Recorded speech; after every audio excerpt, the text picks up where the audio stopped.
What if I were to suggest that you play a key role in the awakening world? And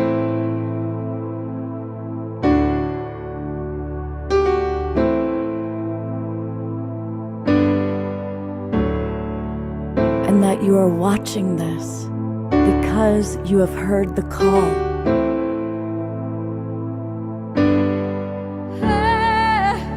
We can start right now by opening our hearts and minds.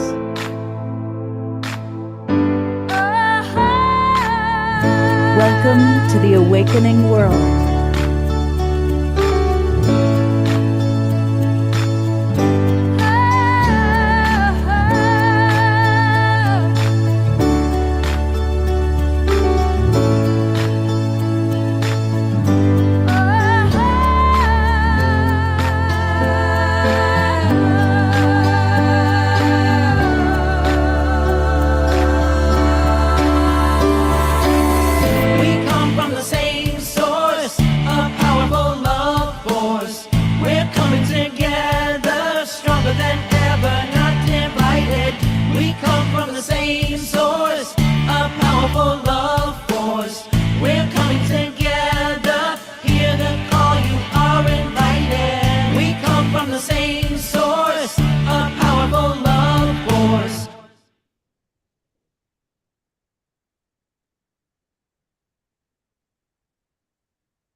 Good evening, everybody.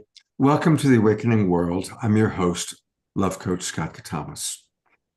You know, the Global Peace Tribe began almost 5 years ago. The first week of April 2020, the pandemic was just happening and social distancing was going on and nobody really quite knew what was happening. There was a lot of fear. And we were going to do a fundraising event live for our good friend Fantuzzi. And we realized because of social distancing, we had to switch it to an online show. And soon that first show was successful. And people say, hey, you know, let's gather together online while we're not able to get together in person. And the Global Peace Tribe was born. And from the very first show, our dedication was to inform and inspire. In tonight's show, I really want to emphasize that's what tonight is all about. I want to learn tonight. I'm here to learn from some women that I have tremendous respect for. And it's kind of magical how what happened. I had something else completely planned for today's show. It was going to be about love. It's Valentine's weekend. And I had a couple that, you know, are teachers of love. And I get a text this morning that something had come up for them and they felt terrible, but they were canceling. They couldn't do the show. And literally, I'm like, what am I going to do? Well, as fate would have it, once a month, there's this wonderful synergy group called Artists Catalyzing Evolution. And it's a number of people that are part of the Evolutionary Leaders Circle that are all artists. And today happened to be our once a month meeting. And so when it came to my turn of what's alive for me, I said, I don't know what I'm going to do for a show tonight. And something very magical came forward. Our beloved Piper Dellums, who's part of the show, or part of the Evolutionary Leaders Circle, immediately jumped and said, well, Scott, I'll do something. And then Dr. Marty said, well, Scott, of course, I'd like to do something. And then we realized what really needed to be done was to talk about what's going on in our world. And Hallelujah, Anasuya brought that up. And this show evolved and a conversation began. And I began to become aware of things that I wasn't aware of. I'm aware that we've got a new presidential administration that is hit the ground running with a lot of new ways of doing things. And I've been concerned, you know, I try not to be political on the show, but obviously I've been concerned by what I'm watching. But these three women started to educate me at a whole new level. And a conversation began. And so tonight, we're going to continue that conversation. And so I want to thank Piper and Dr. Marty and Hallelujah Anasuya for coming in tonight. And it's interesting, it all happened so fast. We put together a poster, I sent out an email, and I realized this was such an important conversation. I've opened it up free of charge to everybody, and I'm noticing that we actually have a larger audience than usual.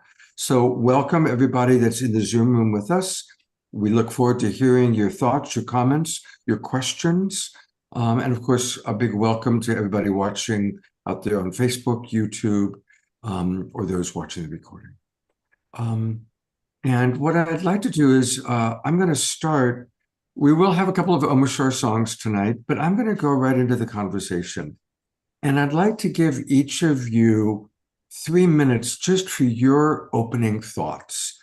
And I'm only going to go in the order of who volunteered, because all three of you are equally important to me. So we're going to hear from Piper, your opening thoughts, then Dr. Marty, then Hallelujah Anasuya, and then we're going to go into conversation. We will have a couple of Omashar songs. So I'm turning it over to you to get us started, Piper. And we need you to turn on your sound. First of all, hello, Global Peace Tribe family. It's lovely to see you all, to see all these beautiful faces. This really was an extraordinary coming together this afternoon and unexpected.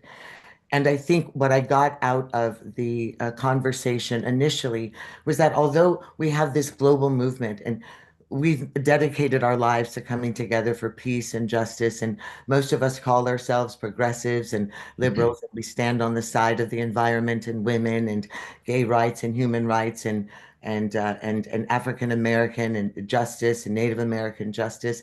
But the reality is, oftentimes we stand on a platform where we have an embrace of that platform, and yet we haven't really stepped into the actualization of being in conference with those that are truly affected. We say that we're in conference with those that are truly affected, but we get to go about the routine of our days without recognizing what it actually would feel like besides an administration signing off human rights, if your human rights were stripped from you in those very moments. And do you really consider us as a global family? Are you considering how it's affecting the Rainbow Coalition of that global family outside of the doctrine of our political foundation and platform?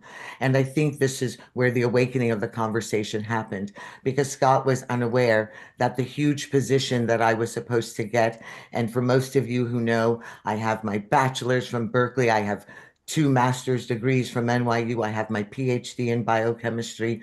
I was a CEO for 15 years and then 19 years. I have 15 published books, and yet they took away my contract 2 weeks ago. So now I'm unemployed because I'm now put on a DEI list.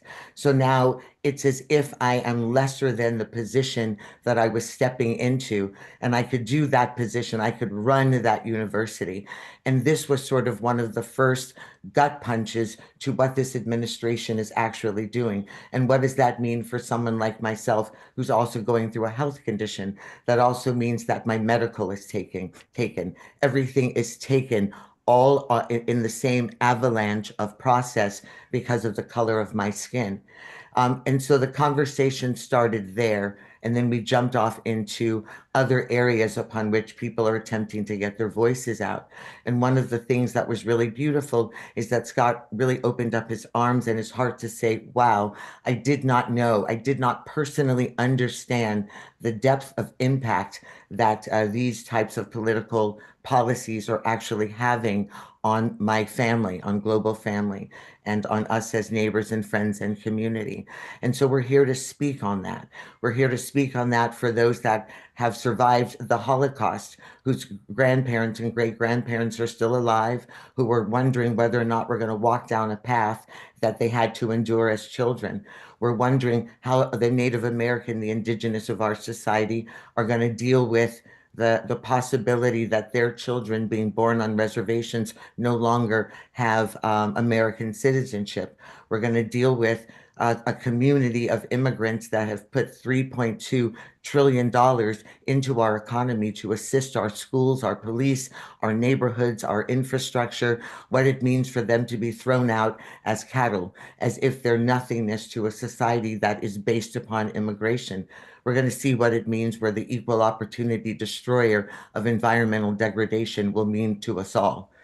But this conversation during Black History Month, which was also erased from Google, erased from all of the calendars, as well as Holocaust remembrance, as well as Native American remembrance, they've been deleted. And I walked into a store a week after losing my job based on the color of my skin and recognized that the CVS's and Targets and all of these stores have removed all healthcare products, skin products and hair products for African American people. So we're being erased. And then in Austin, Texas, they're already putting up white only signs on clothing stores and boutiques. So the fear is more than just a fear, it's a reality. And we thought we'd open up this conversation with our global family to make sure that we're all on the same page and one accord.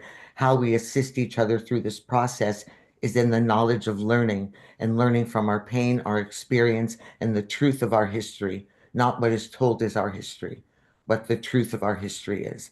And to end it, what I said to everyone today, slavery and Jim Crow and annihilation is not our history. That's colonizers' history. Our history was interrupted. You know, we come from a very different foundation of reality and science and structure and education and village and community and family. And that's what we're stepping back into. So for Black History Month, I want to make sure that we are resurrecting who we are, not what was done to us. And that's why I'm here today. Thank you. Thank you. Um, we're going to go to Marty in just a moment. Thank you so much, Piper, for getting us started. And we're going to, of course, today hear much more from Piper. When she was referencing DEI, literally one of the very first things, first couple of days, the new administration removed anything having to do with diversity, equity, and inclusion. It was a shocking, I mean, that was something I noticed. It was like, wow, really? That's like the first thing you're going to do?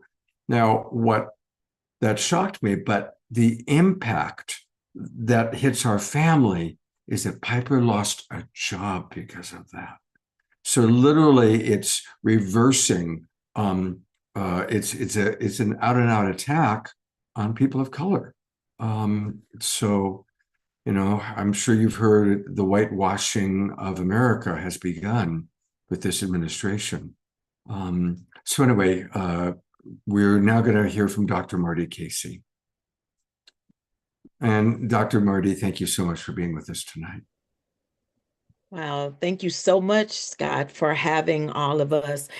I unfortunately my frame had frozen and I had to leave and come back in, so I missed a little bit of what Piper was speaking about. But the good news is I know Piper enough to know that I know she spelled it all out, so it's not a whole lot for me to have to say in terms of you all understanding why it's so important for us to gather tonight.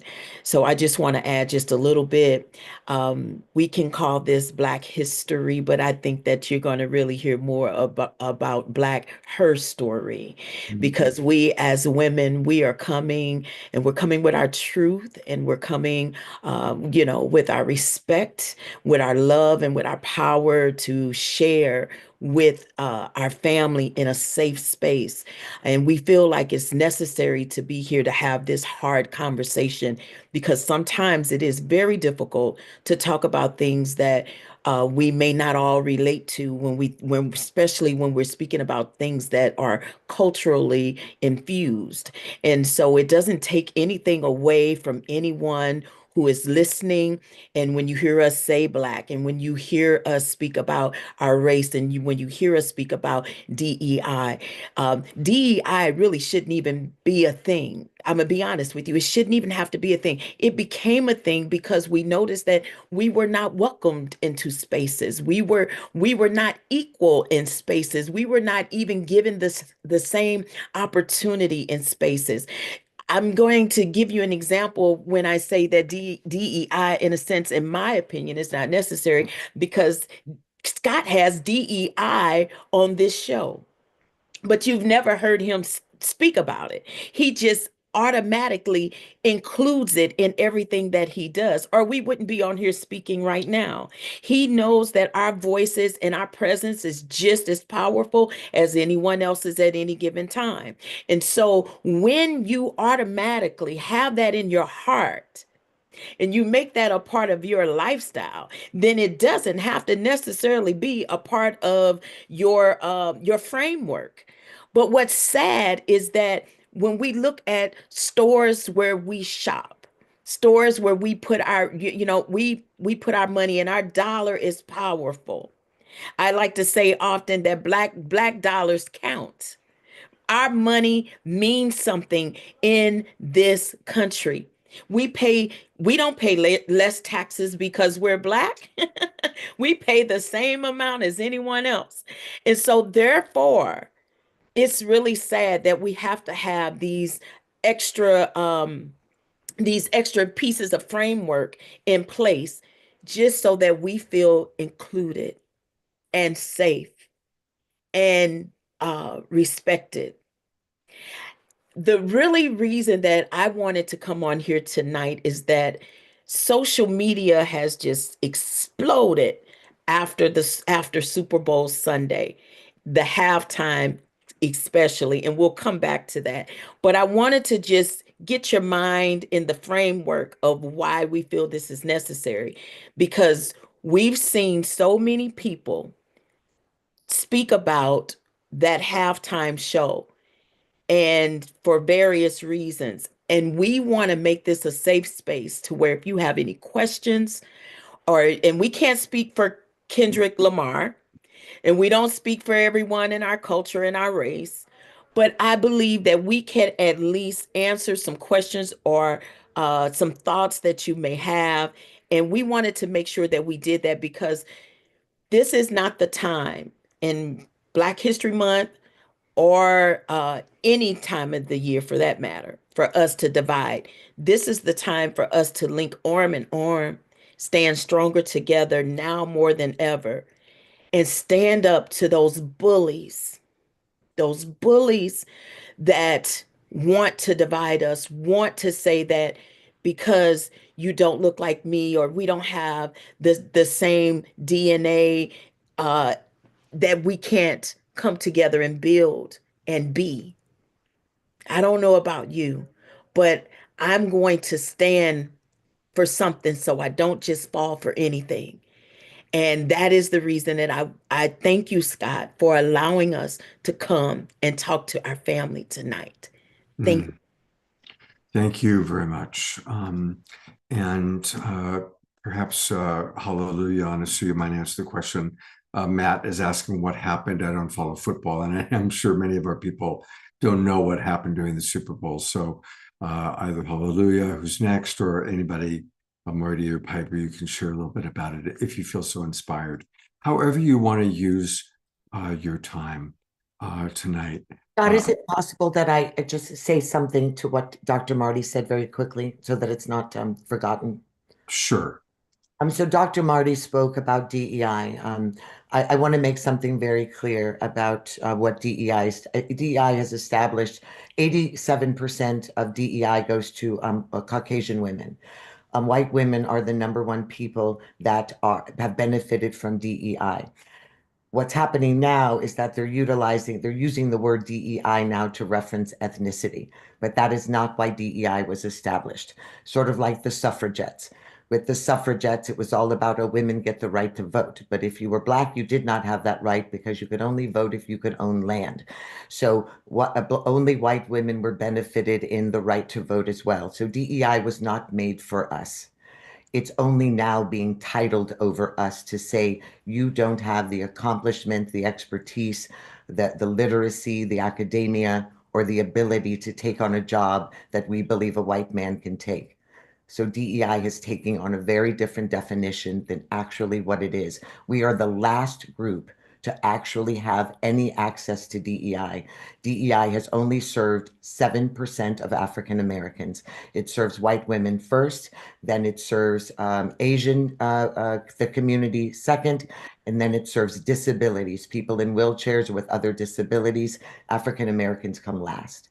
But no one in those first three categories have lost are losing their positions, and no nonprofits are being shut down that are catering to those groups. Thank you, Piper, for, again, there's so much we have to learn. And we're going to go to Hallelujah Anasuya in a moment. I'm going to read two quick comments that I think reflect what's beginning to go on in our chat box. And just a reminder that if you hear something different than your belief, we're going to treat everybody with respect tonight. And I'm really proud. It's so rare that anybody even says something disrespectful in our chat box. I love our tribe, and I love that we are one family, and we are one global peace tribe. So we are going to keep it peaceful. I want to read what Karen S. Karen has been with us from the very, very beginning. She literally came to our very first show. And she writes, I mentioned these things on this show a few weeks ago. I grew up in the Jim Crow South, and I do not want to return to having to live that way. If everyone had been treated equally in the first place, there would have been no need for the civil rights movement or affirmative action or other DEI initiatives. So, thank you, Karen. That's a really good point. And then the other one that that's just, of course, Carol Craig writes, how can anyone be against DEI, diversity, equity, and inclusion? It's such to those of us in the Global Peace Tribe, in our way of thinking, it's so like, of course, but we have a very different administration in now. All right. I'm really looking forward to hearing what Hallelujah Anasuya has to say. So thank you for your patience and welcome. Thank you, Scott, for having us, and for providing this space so gloriously. I thank my sisters who came before me in speaking and open up this portal with so much love and tenderness for ourselves and for the global community that has joined us here today and will when they watch the recording.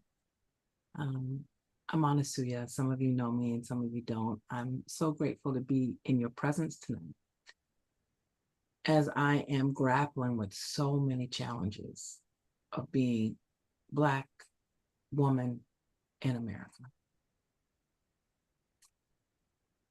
Oof. But I will start with something easy. I'll start by picking up the thread that Dr. Marty and Piper just laid regarding the diversity, equity, and inclusion policies that are being erased one by one, first from the federal government, and then all of the companies following suit by removing their affirmative action programs and removing their DEI programs. And when we say history is written by the conquerors, this is an example of that. Because like Piper said, these programs were not intended for us, though they said they were.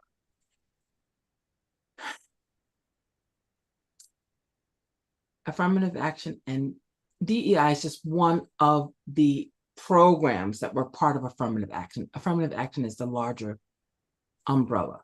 And so the Supreme Court allowed that to be taken from this country. And one of the places it didn't remove it was DEI. Well, no, that's the case. And I say that because I really want to expand on who benefited from it.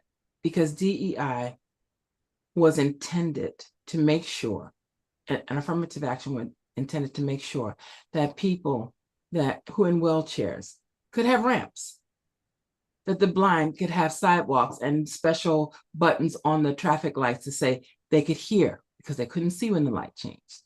It's designed for people who are gay or in that community that didn't have the ability to say who they are or to be who they are. I'm not even talking marriage, because when it was founded, marriage was not even an issue.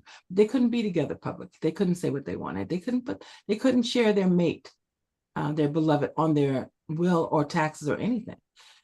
DEI was created for veterans to actually be able to come back and not be discriminated against because they had new limitations. It was created for people with neurodiversity to not be discriminated. Kids with not sickle cell, Down syndrome, to be able to get a job and not be laughed at. DEI was created for Native Americans to actually be seen as American and have access. But that's not the story that Conqueror tells. The Conqueror tells it's for Black people. They've been taking over. They've been getting your jobs. They've been taking your positions. They've been getting stuff unfairly only because they had to. They were forced to because they were Black. They had to take them. They're not qualified. And America bought it. And it wasn't. And the proof is, of the 100% of the DEI pie, 7% went to Black people. I think Native Americans are close to us, 8%. Then you have Latinos, and then you have gays, veterans, disabled, Asian, white. And that white includes white men CEOs. Now, how are they a minority? I don't know. So I just wanted to round out the picture of really what the truth is, because you'll never hear it from the conqueror of what DEI really, who benefited from it, because we would not have the kind of society we have if Black people didn't march, demand, sacrifice, be martyred. If we hadn't stood up that everybody's lives matter, those policies wouldn't exist. And now they're using those same policies to say, no, you don't matter anymore. We don't want to be reminded of our history. We don't want to be reminded of, and I say our history because slavery, Jim Crow, all that is white people's history. It's what happened. That's what they did. That's their conquering. That's not my history. That's just what my people have endured and survived. But they don't want to be reminded of slavery. They don't want to be reminded of their white privilege. They don't want to be reminded of any of that. So everything that does is being erased. White is right. Everything's great. We're fine. You did nothing wrong. Go ahead and benefit from your privilege. It's all great.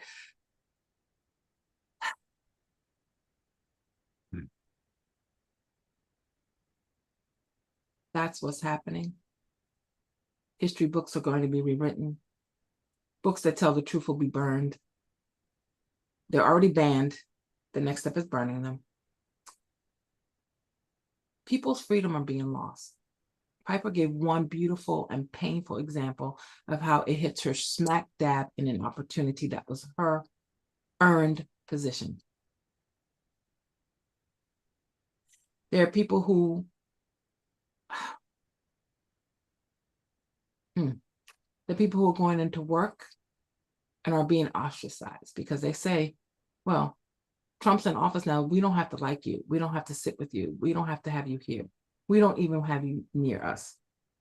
Saying it out the mouth. This is not written down, okay, people? This is people. A week ago, you were sitting next to and everything was cool. Coffee, all that, water fountain. Not that, no, gone. These are people who used to be able to, these are my friends who used to be able to go into certain neighborhoods and stores that have been already told, don't come back. Out of someone's mouth. Now, the fact that in Austin, Texas doesn't surprise me. They have signs that says no coloreds. Wow.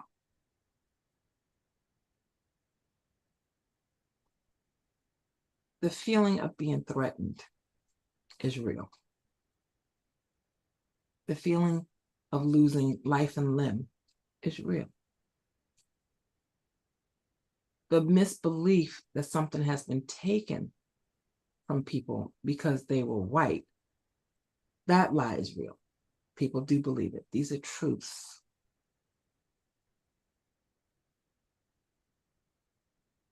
But how far does it go?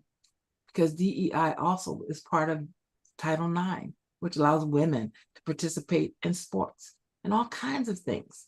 That, what, are they going to now take away women's sports? Are they going to take away what? I don't even want to know how far this goes. Because we'll just turn on the TV tomorrow and see what Trump signs now. Now, it is so easy to get wrapped up in fear. Like, what's he going to take next? Oh, what do you know? I'm gay. Is he coming after me? But I'm white. Oh, or maybe he will be. Oh, I'm a veteran. Is he coming after me? But I'm white. I should be safe. Maybe. You know, it's just like that poem that was written during the time of the World War II when it said they came for the Jews, but I said nothing. And they took them away. And then they came for the communists, and they came from the industrialists, and they came for the workers. But when they came for me, there was nobody left to speak up for me. So as long as people believe that these policies are just for Black people, against Black people, they will continue to do nothing and say nothing. But I've seen people who voted for Trump whose wife or husband was deported. I've seen people who voted for Trump who were on planes at East Indians, who are the backbone of our engineering and science world, deported. I've seen people who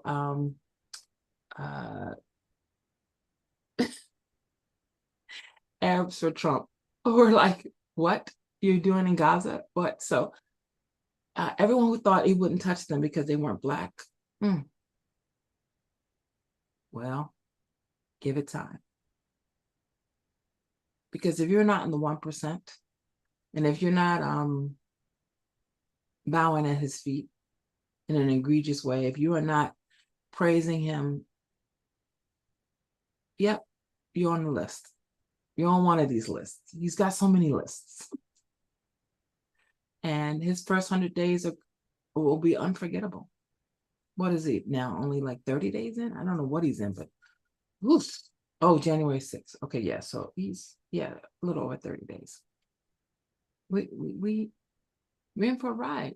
And what I appreciate about Scott's opening this forum weekly, before this happened, before he got reelected, to having conversations about all the different ways we can bring peace and bring songs about it and bring conversations about it, whether it's peace through environmental action and food, whether it's peace by learning science, whatever the way that we've been addressing peace in this circle. I'm inviting us to understand that the house is on fire. The house you live in is on fire. You may not smell the gas yet, but as someone whose house is visibly on fire, and I'm looking for the windows to jump out to save myself, all houses are on fire. You just may not know it. And this is the time to not only have open dialogue with one another about these issues, but it's also the time to take action. This is not the time to be silent. This is not the time to be silent. There are 3 races, special elections coming up next month, 3 seats. And 2 are in Florida, but it doesn't matter where they are. We can all be a part of calling people, writing letters, be a part of mobilizing. We can even go there and mobilize, because if we turn those 3 seats, they will no longer have a majority. We don't have to wait for 2 years of midterm elections. And we need to start working on the midterm elections now, because the Republicans have already started working on the midterm elections for 2 years from now. We need that. We need to be in action that matters. And one is having difficult conversations. One is being able to speak up for somebody in a store when you see them being treated like shit.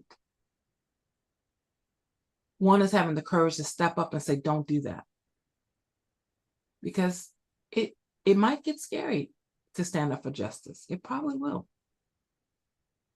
And I'm here to say, speak even though your voice trembles. Because all of our lives are in danger. And all of us have the power when we come together to save our lives. We are the solution. We are the saviors. We are the rescuers. We are the ones. Can we count on each other? Can I count on you? This is what this conversation means to me tonight. So Can we add something to that? Sure. Such a big embrace to you for your vulnerability. and just to to recognize that we can literally feel. I feel the pain. Obviously, I share it, but I also see it and feel it, and I almost want to just take. I almost wanted to just almost reach through the camera just to hold you and hold you and hold the ancestors, because I feel the pain of the ancestors. There is something else that is really important to add that is outside of the political process. When we talk about what is there to do, I think there also needs to be the reminder that the situation that's happening now is nothing new. Mhm. This is not Donald Trump. This is 56% of America. Mhm. So let's keep that in mind as we point the fingers at one. People were in alignment with what was happening and what was going to happen, and we Mhm. need to have a foundation of understanding why that is, why that was, and it goes all the way back to the beginning, because what we're seeing now is a culmination. We have been dealing with, there was never an end to slavery, and there was never an end to Jim Right. Crow. There was never an end to the breaking down of women's rights or women's bodies belonging to themselves. These things have been inherently rooted deeply in our society from the beginning. A privatized prison that is putting Black men in prison on a three strikes law because they have a joint, and so now they've been caught with marijuana three times and they're now life in prison. And yet everyone in Hollywood and everyone behind their doors from here to Beverly Hills is smoking weed. What's happening is those young Black men in mass numbers are now imprisoned and they become free labor. That's slave labor. Privatized prisons is another form of slavery. So let's keep in mind some aspects that none of this has gone away. We were being used for generations, my grandmothers for generations, whether they were African, African American, or Native American. We were also physical experiments.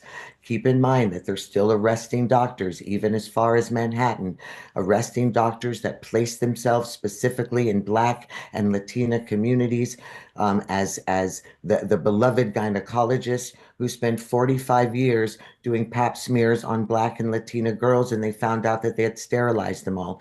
They have been sterilizing Black and Latina women and Native American women privately and on purpose since the 1930s, but they're still arresting people in New York. Let's keep in mind of the doctors that were just arrested that told all of these women of color that they had cancer when they didn't, so that he could reap money from putting them through chemotherapy and removing their organs. Let's keep in mind what's really going on outside of the body politic.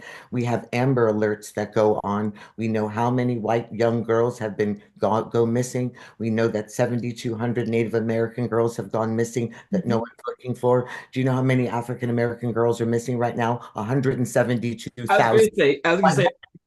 172,000 of our daughters are missing, and there's not an after school special. There's not a movie of the week. It's not on the front page of People magazine, and Mhm. there's not one goddamn Amber Alert that's ever been sent out because we don't matter. Thank you. Our daughters don't matter.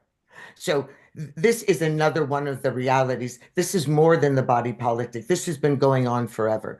Let's keep in mind we have this thing called liberal Hollywood. I'm a part of it. I'm a filmmaker. But the fact of the matter is, every single a way that a Black person has been represented from Hollywood is created from Hollywood, and those that built and are the foundation of Hollywood. So this is why we've been the step and fetchits and the I don't know nothing about birth and no babies. And this is why we've been gangbangers and killers and hookers and whores, and always, the fat, funny friend, and never the interest unless there's a Black producer or director, because our stories are not being told. Our stories aren't being told because if we tell our stories, then we're standing in a place of intellectualism and power and regality.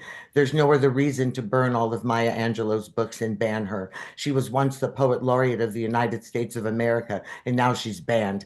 There's no reason to ban, Zora Neale Hurston, to ban all African American literature. There's no reason to ban it except to stop the voice of truth, the voice of wisdom, the voice of intellectualism, and to stop our stories. And the critical race theory, this is is also an attack on Black people and Native American people, because the fear is it's not good to teach our sweet, innocent, children things like about slavery or about except we're going to push the Bible, where the Bible has rape, the Bible has murder, the Bible has war, the Bible has incest. The Bible is one of the most violent pieces of literature. They crucified Jesus in one of the most horrific ways. That's a horror film. But if you tell the truth about our history, or truth about a homosexual, or the truth about anything that's outside, then it's too terrifying, and the young children should not be able to read it or learn it. And yet, our young children were able to pick cotton at the age of 2 and 3, were able to be lynched and beaten and raped and sold and bought at the age of 2 and 3. Our children in Congo, and I lived all over Africa, that's 10 million. We had a greater Holocaust than anyone else in the world in That's right. Congo.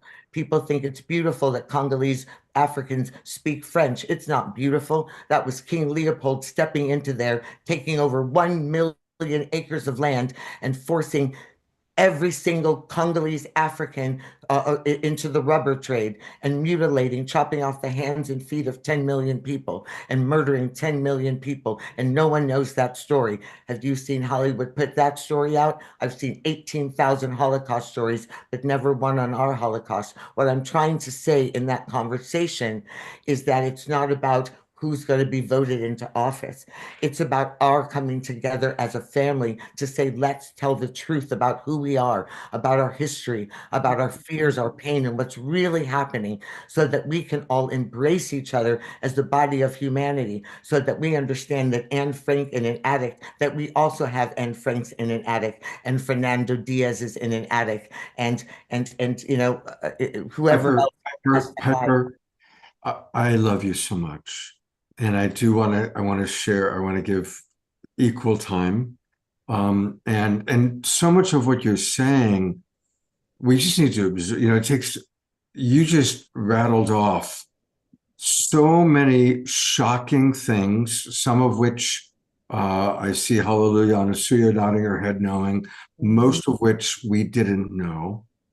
So I want to take a moment to integrate that. And I want to give Marty and Anasuya a chance to speak. And also, Dr. Ivy Shadia has joined us, and I want to give her some time also. And Piper, I love you and everything you said. I love you. I knew it was going to be crazy and passionate, and I'm going to zip it.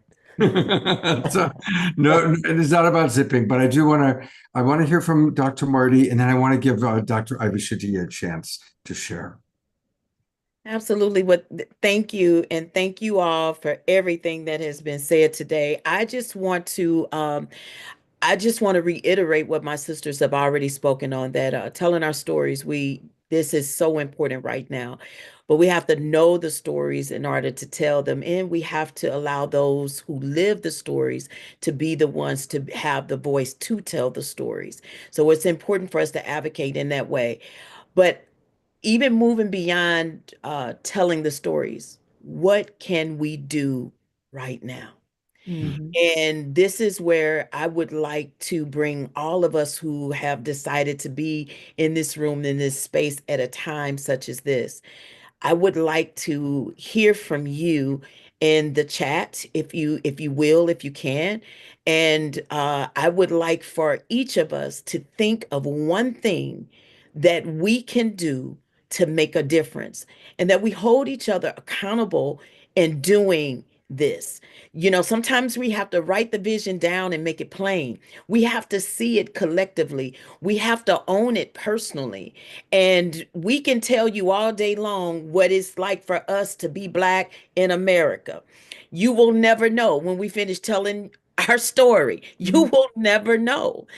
But the telling the story is important. I'm with Piper 1000%. But right now, I need to know, what are you willing to do? That's right. What are It's you action willing to time. do? Because this is the time where action has to happen.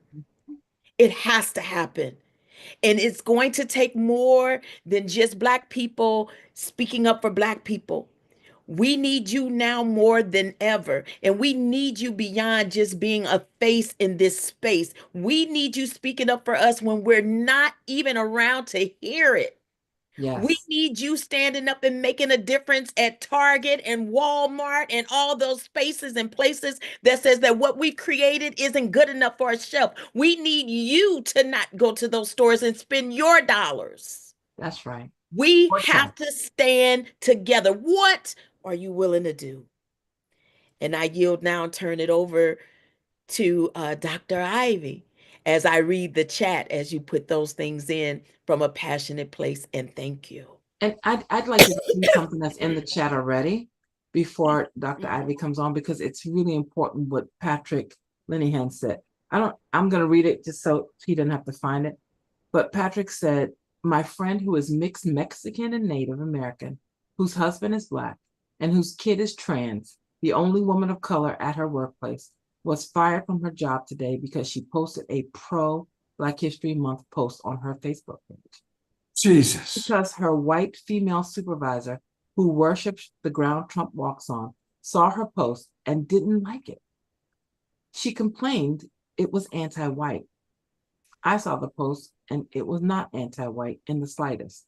And yet she's fine. So just want to, that's already in the chat. So I didn't want us to skip over that. That's really good. Thank you so much for reading it. And we probably need to read the some of the others out loud in between time. But this is where the work has to be done. See, that hearing that story should empower us to now say, what can we do? How can we help? Like, we have to be able to create what they're taking away. We have to use our spaces and our voices and our energy to come together to create now new spaces for those things to be available. So if I can't put my Black dowels on the shelf at Target, maybe I can put those Black dowels here in the frame once a week. If we created something to where this becomes a pop-up store and we invite individuals to come on and to show their product, and then we order from them directly.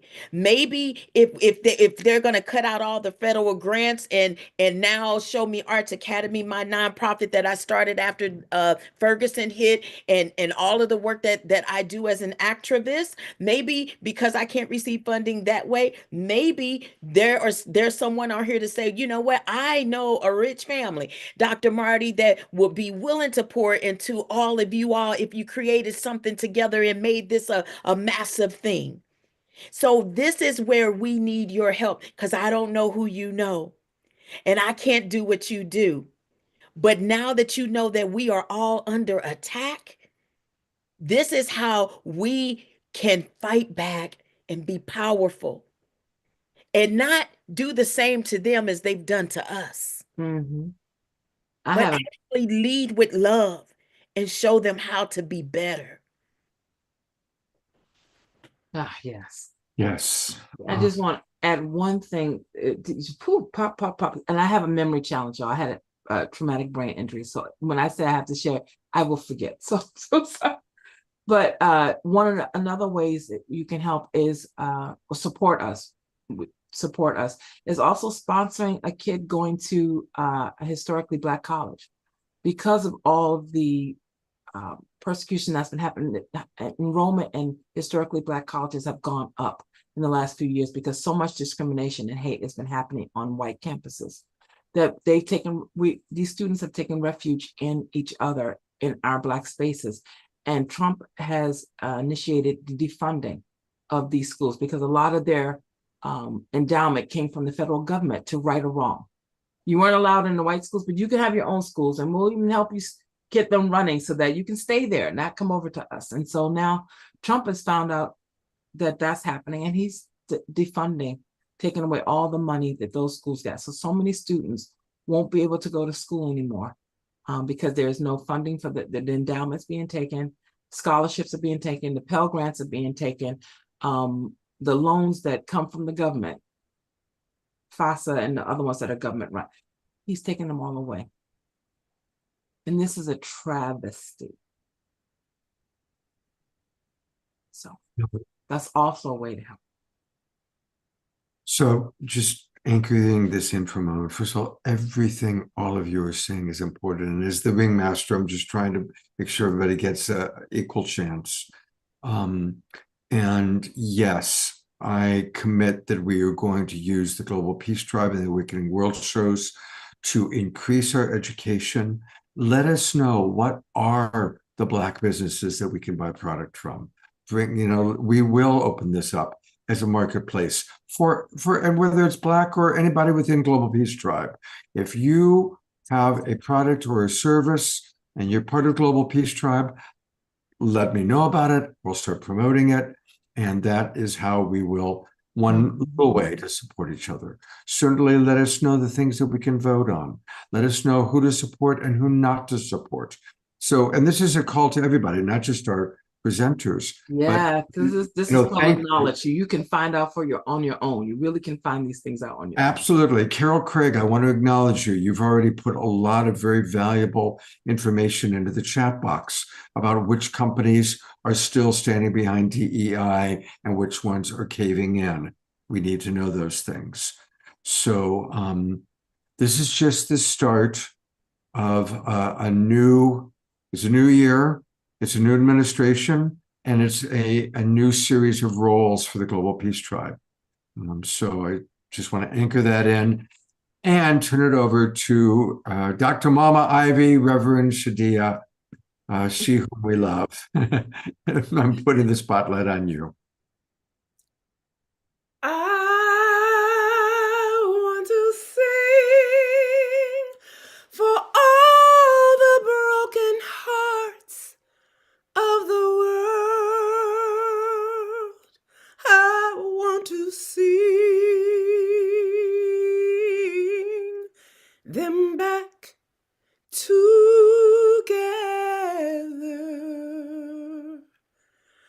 I want to sing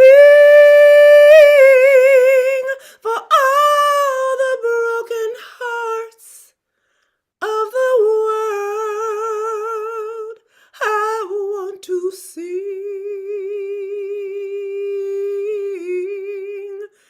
them back together. I give you love. I give you love. I give you love. I give you love. I want to sing them back together.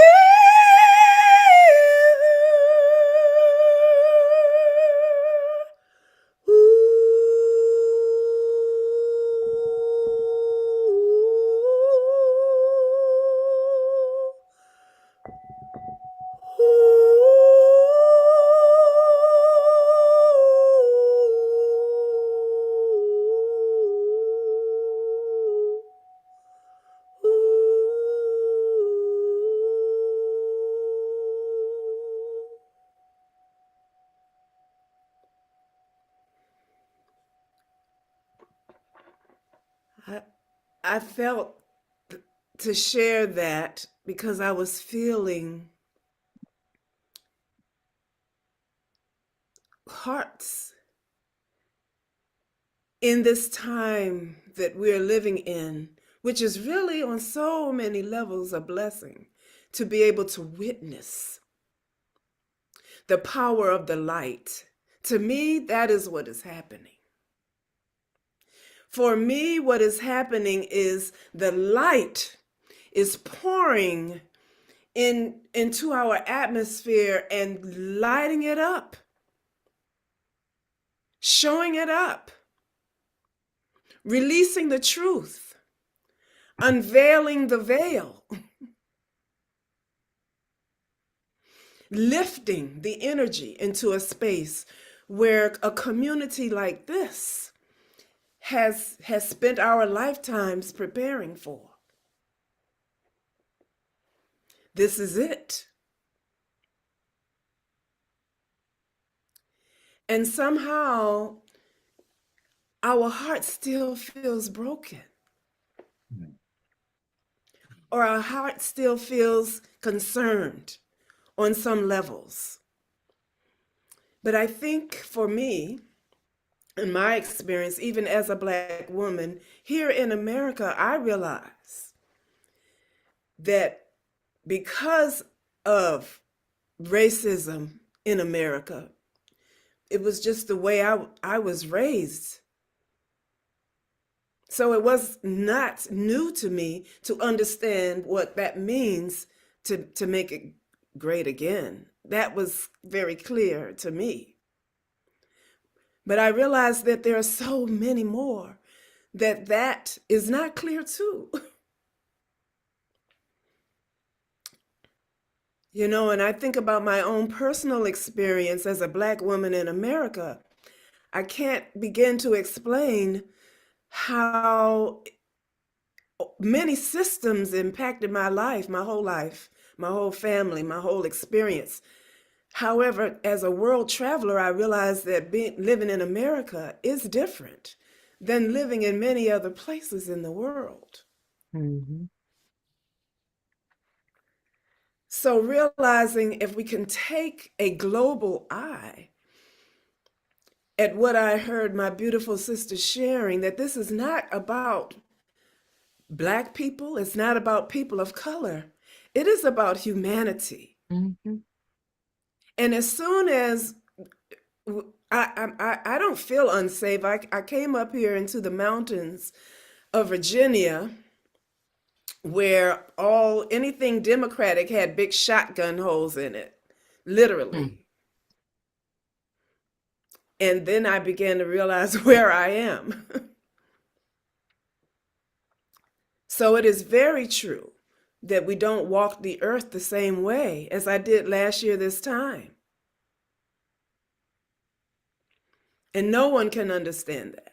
No one can even comprehend that. And it's really clear that I'm on the other side of the generation gap too, because I saw what was going on this weekend, but I didn't get it until later. I didn't put it all together until later. But it was clear that it was a global statement. So we're in the midst of the light. This is the light showing up on different levels. And we talk about living in various dimensions. And I realized that we're living on so many dimensions right here on earth. But for us as light workers, we have to elevate. Mhm.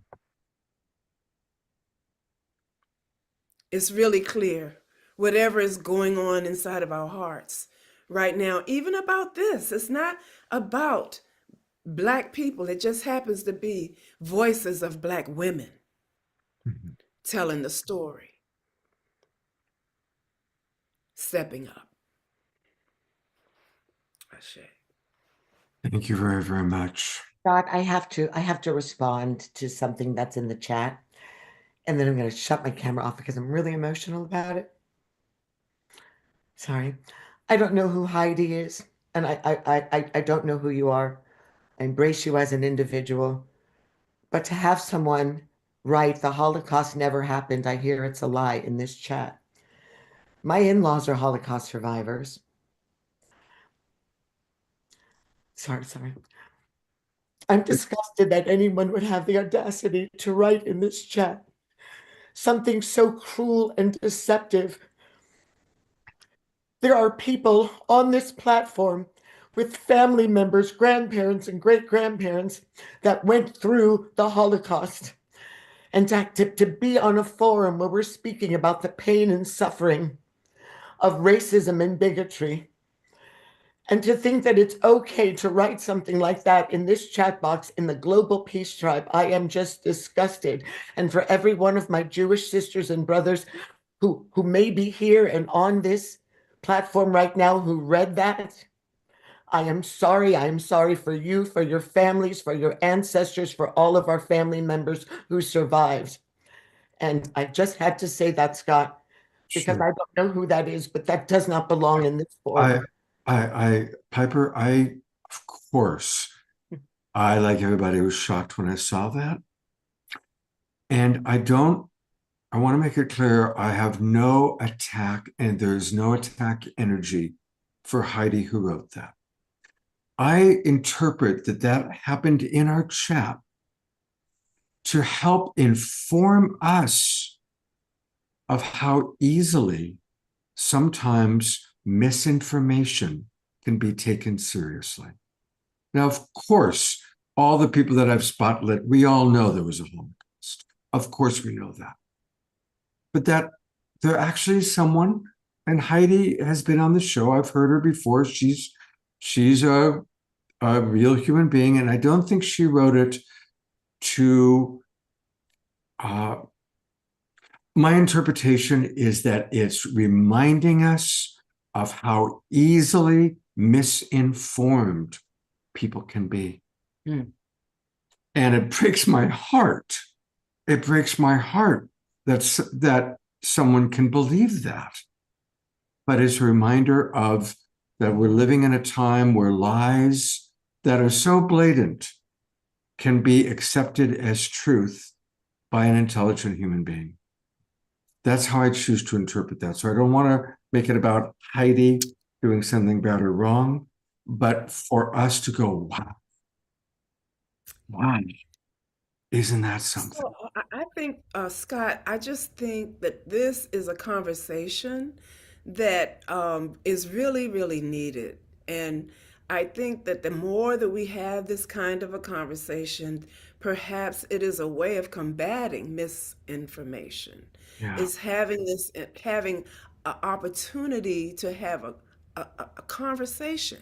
When somebody said something to me the other day that made, I was like, wow, where in the world was that? It was like if it's people that don't see color, but somehow they saw all this color over the weekend. So it's because of what was going on, on that stage. And I'm not somebody that watches football, so I didn't know about it. But this performance that took place, it's like if everybody can see color or can't see color, what is the big problem here? Well, it's because the truth of the matter is we do see color. We do feel color. Yeah. We understand color in the way that we live. I mean, as a child, I used to have to go to Girl Scouts where my sister and I were the only black children. And the girls in there, they just wanted to touch my hair and touch my skin. And even as a child, here I am, with grandchildren that have children. I still feel like crying about it. Mhm. I want to um I want to just say that hurt people, healed people heal people. And we stand and we come into this room today to create a safe place so that we all can work on our healing. We cannot speak from a place of hurt. I don't care what you've heard and how you heard it and when you heard it. I think it's really important for all of us to stop, breathe, and think about what it is we say and we type before we put it into the chat, before we even speak these things out loud, because we all are here being very vulnerable and very open and honest, and we come in love. We want to speak in love and we want to leave in love. So I appreciate Heidi saying that she's open for a conversation and apologizes. And we accept, we do. I will say I accept your apology if that's what that is in this moment. But I really encourage you, Heidi, and everyone else, including myself, that we really, before we say and write something in the chat, think about how it would be if it was reversed, if there was something that was being said about you that you believe in or that you have gone through, and what that would feel like on the other end to receive it. And again, That is why this conversation, Scott, was so important to have tonight. And we probably need to have a couple of more conversations Absolutely. moving forward. That's why Black History Month, her story, her story may need to be a monthly thing where we come in at least, Absolutely. once a week. I mean, once a month to come in Absolutely. and we talk about these things. Because if this is something that, and I'm not even trying to, I am not trying to isolate Heidi, but just in general, if you would say something like this in the chat in a safe space, knowing this type of framework that we're in, what are we saying in the world? What are we saying to our neighbors? What are we saying on our jobs? So I'm gonna flip this a little bit and I'm gonna say, Heidi, thank you.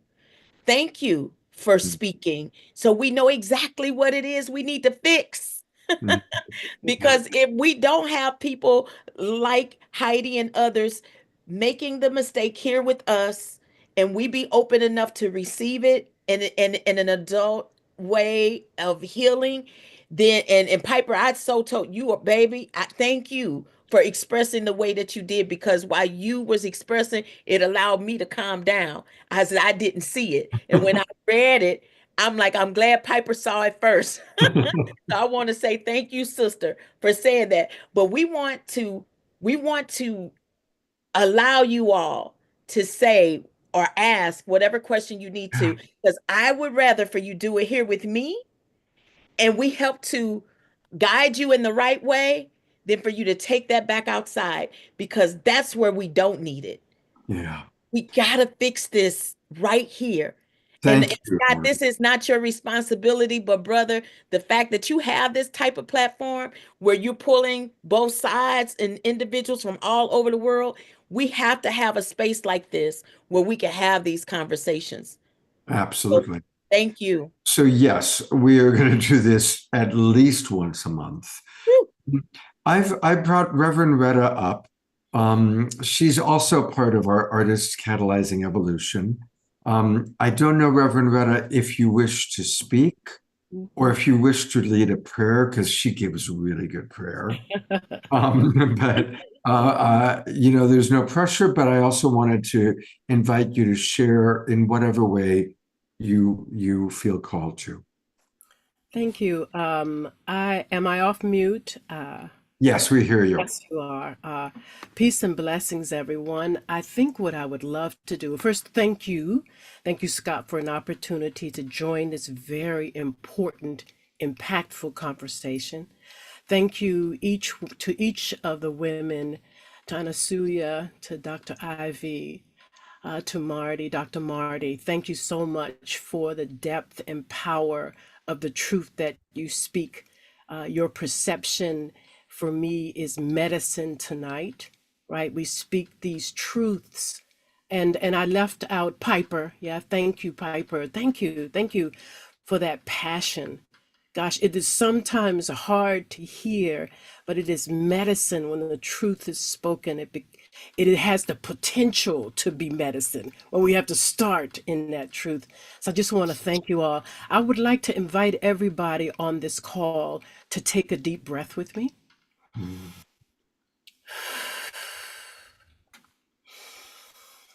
And let's take another, if you will. Whew. And I'm going to take one more where I make some sound. Take a nice, deep, nourishing breath and make some sound as I release that breath.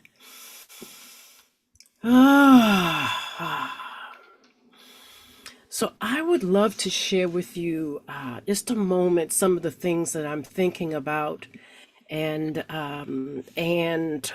cultivating in this extraordinary moment on the planet, devastating slash extraordinary moment on the planet, right? The framework that I am watching and listening from is that we are in a kind of quickening. This is a time of deep quickening. I think there's lots of possibilities for now. You know, if we can courageously stand on behalf of each other if we can walk and lead in love, if we can come from love, speak to love on behalf of love, right?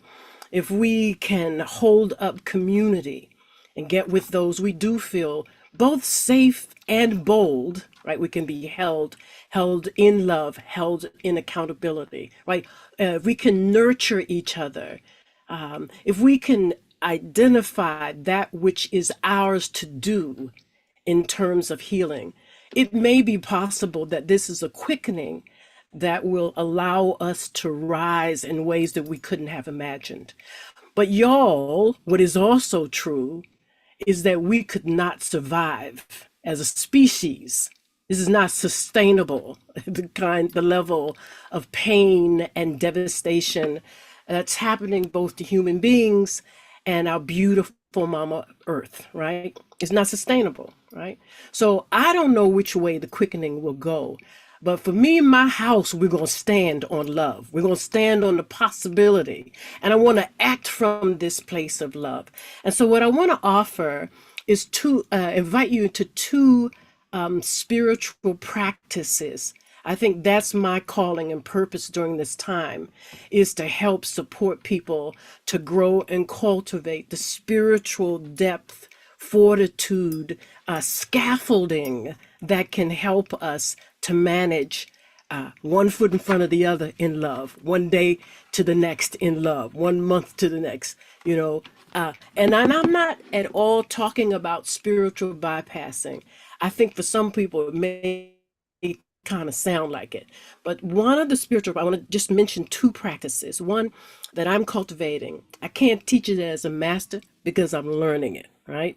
Is this ability to hold the really heavy heart alongside the spiritual truth of who we are, right? So as Piper, as each one of my sisters were speaking, I'm breathing deeply and listening and feeling the heartbreak of these stories I've heard all my life, and they break my heart every time I hear them, right? But to allow my heart to break, but also to remain tethered to the truth that we are made of stars. Every fucking breath we take is a miracle. That when I wake up in the morning and the sun is rising, I say, thank you, life, thank you, life. I got to be here another day. Like that is also truth. So one of the spiritual practices that I'm cultivating is the ability to hold both what is challenging and difficult right alongside the truth of how extraordinary we have the potential to be.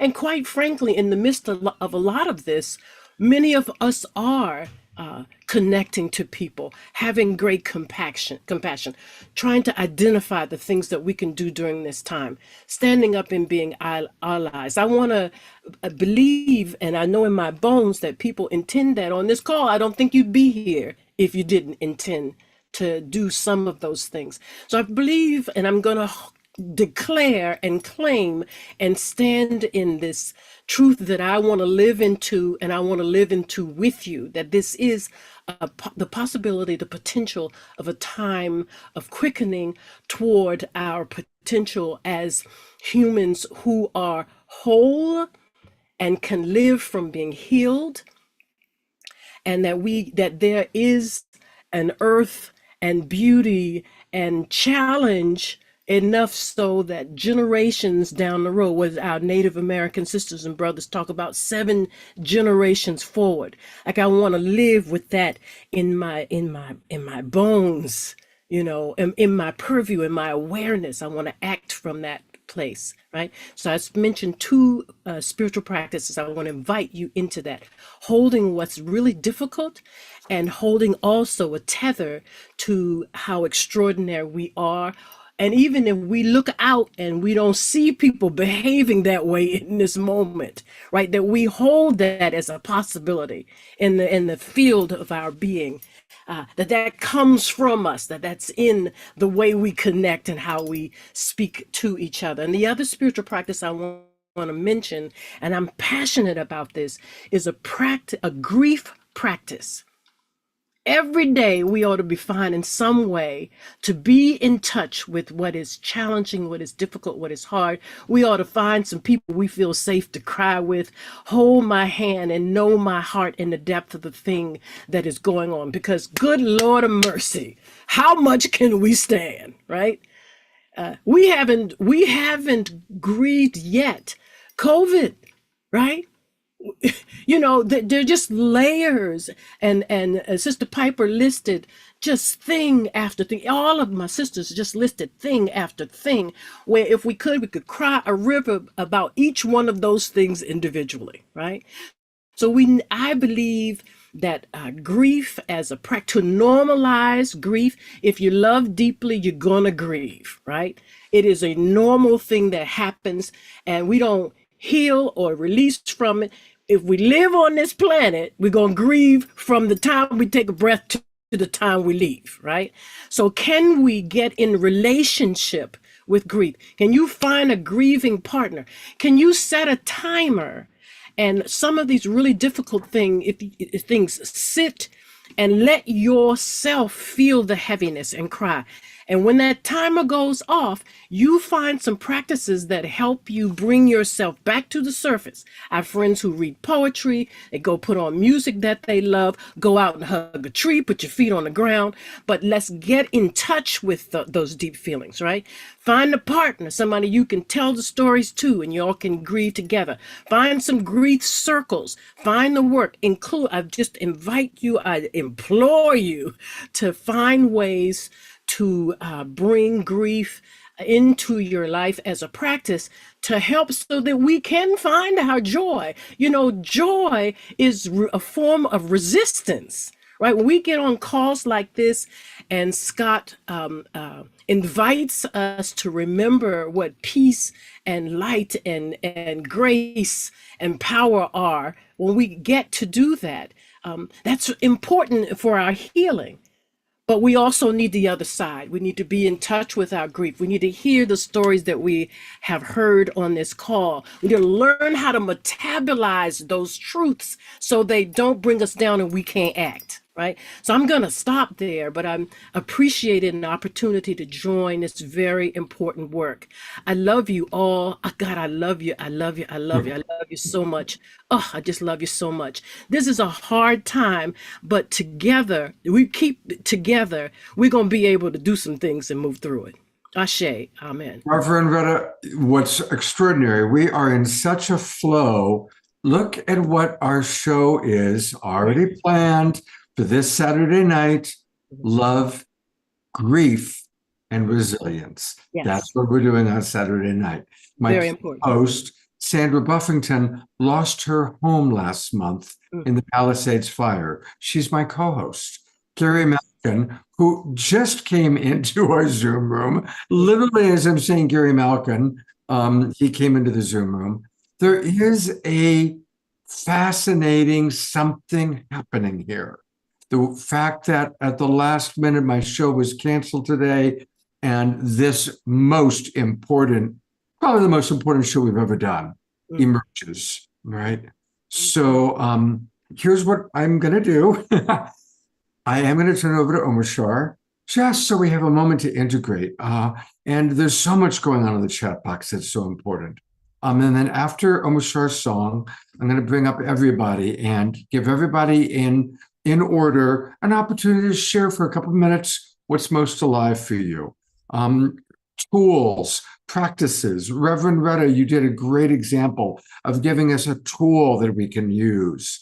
So anyway, I'm going to turn over to beloved Omar, and then we'll hear from Piper, and then Reverend Marty, and then from Hallelujah Anasuya, and then Dr. Ivy, and from Reverend Retta one last time. All right, take it away, brother.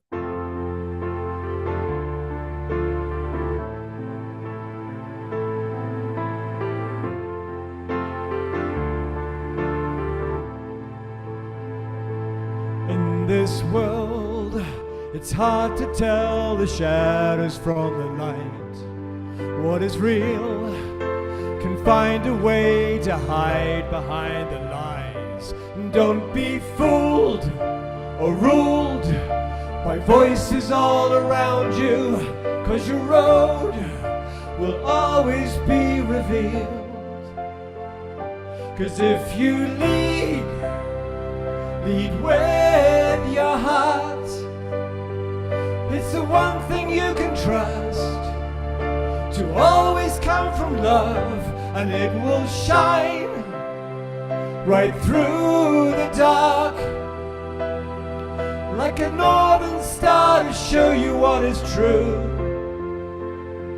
You'll never lose if only you will lead with your heart.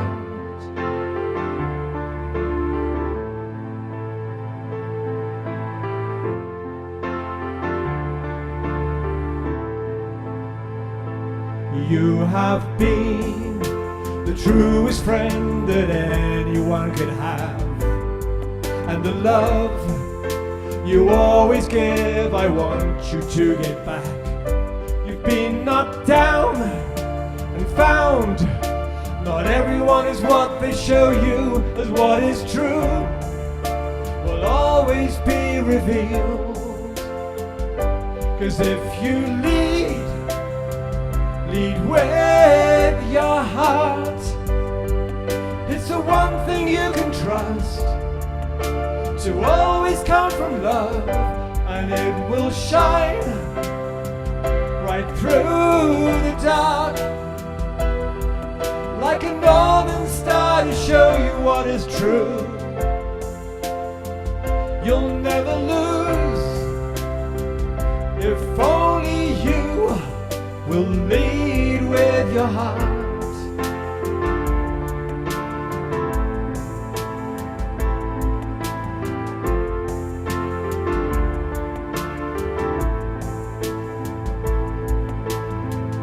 It takes the beautiful unknown that somehow makes you feel you're home again, finally home again. And there's no longer any doubt what the mystery's about for you, or what you should do. 'Cause if you lead with your heart, it's the one thing you can trust, to always come from love, and it will shine right through the dark, like a northern star to show you what is true. You'll never lose if only you lead with your heart.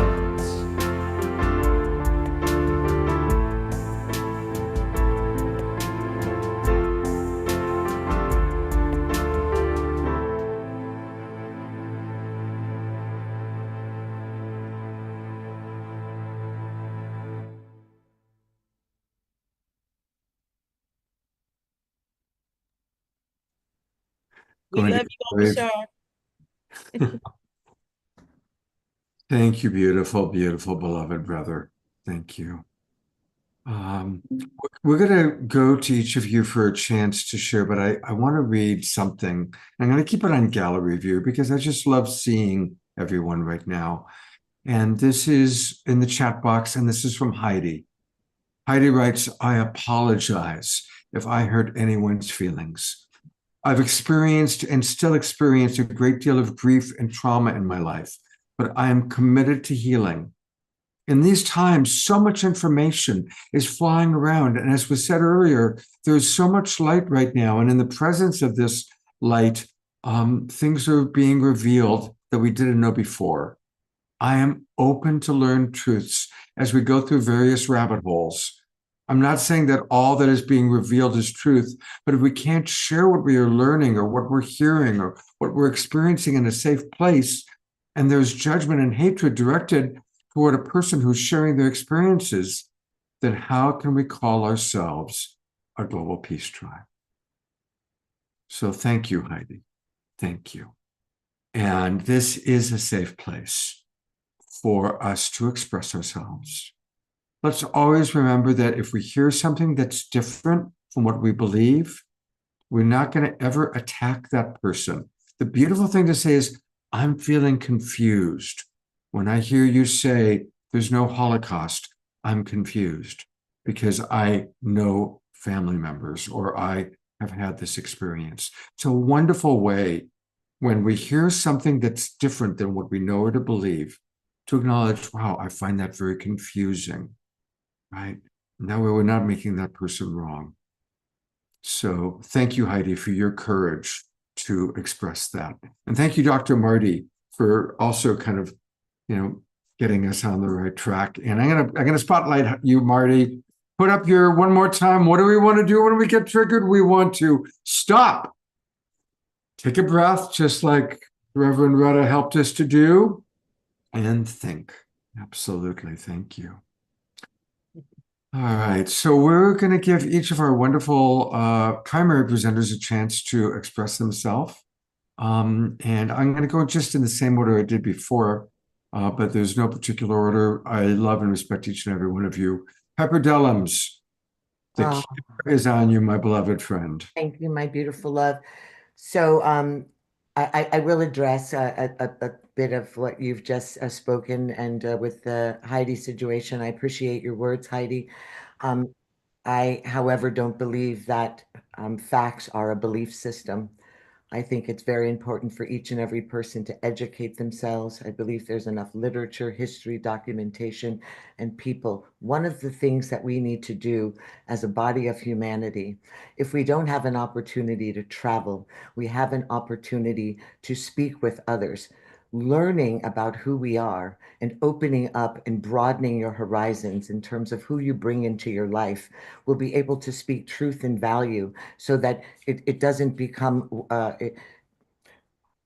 embracing diverse people in a diverse nation will allow you to hear the stories and bring us closer together.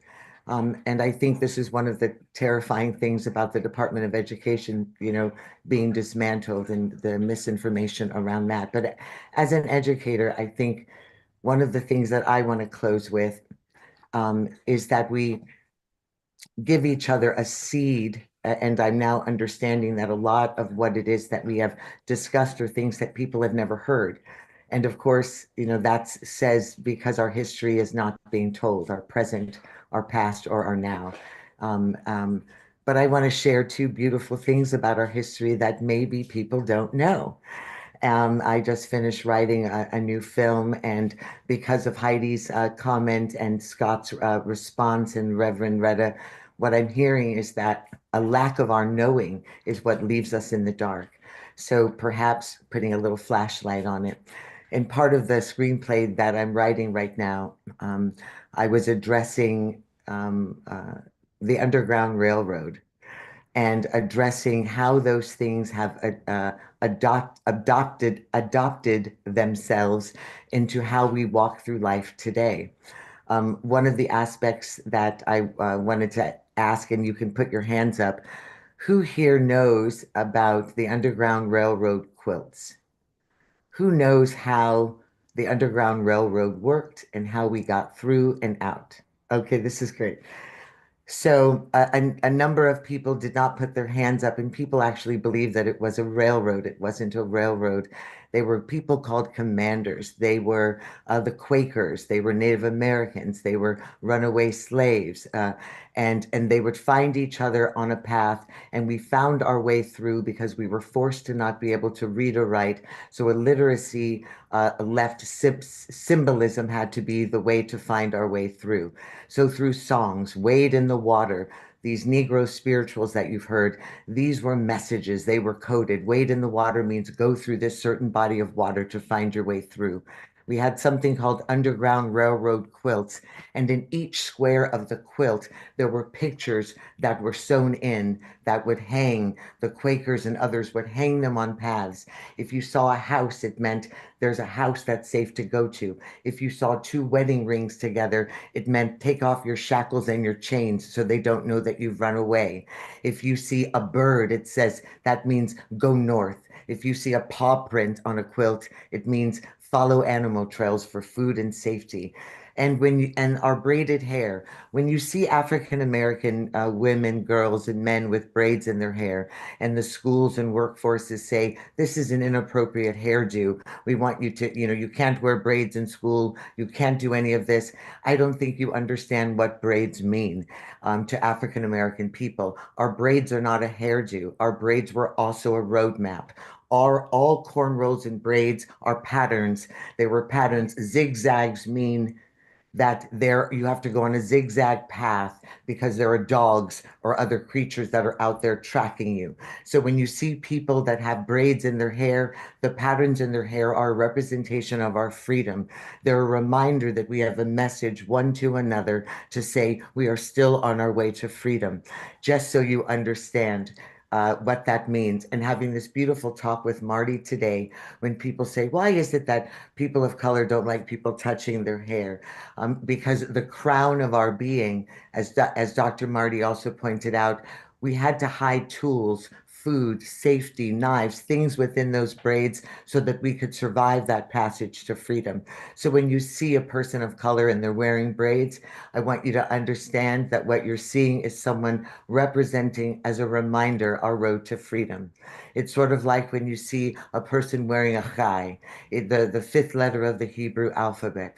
It means grace. So once we learn from one another and we understand our history, we understand our symbolism, we have a much greater embrace of our humanity. And then our beauty sort of awakens itself and we can truly become that Garden of Eden one to another. So I thank you, Scott, for this ability to come on. I thank you to all of our beautiful family here for allowing us to be passionate and sad and angry and frustrated, because somehow we don't know where we get our voice out and say, this is what's real and what's happening. It's not in the news, it's not being taught, but we live it every day. And God bless all of you for allowing us to pour it into your laps, because we know your hearts are so big that you can hold it.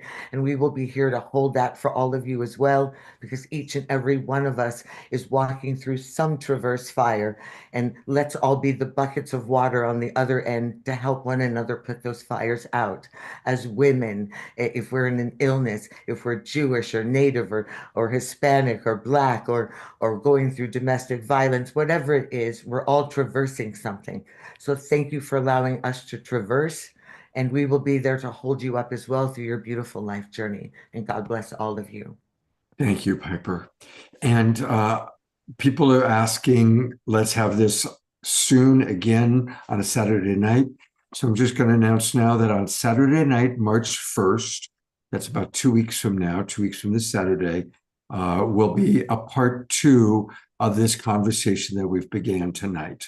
And I will work with Piper and Marty and Anasuya and Reverend Retta and our ACE family in determining what you want to share that evening. So Saturday night, March 1st, put it in your calendars. If you're available, will be part 2. And with that, I'm going to turn it over to you, Marty. Wade in the water, wade in the water, children, wade in the water. God's gonna trouble the waters. Messaging, stories, lives at risk, doing any and everything that we can do to just stay alive. Wade in the water, children. Release and put your baby in the water and pray that it floats to the other side, and God is going to trouble the waters. God will determine if that baby will live or die in the waters. No one has given anyone else life, so no one has the right to give anyone death. That choice is made by a higher power. It is important now more than ever that we hear each other. So this is the time for listening. And as I stated earlier in a space, not with your ears. I need you to hear me with your heart. Do you have the ability to listen to me with your heart?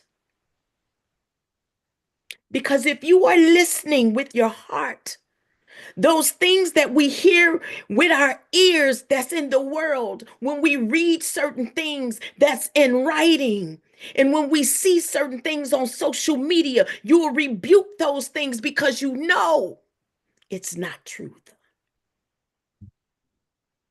We can no longer make excuses for you not knowing us. We've been here with you way too long. So if you don't know me by now, you'll never, ever know me. And that's another song for another day.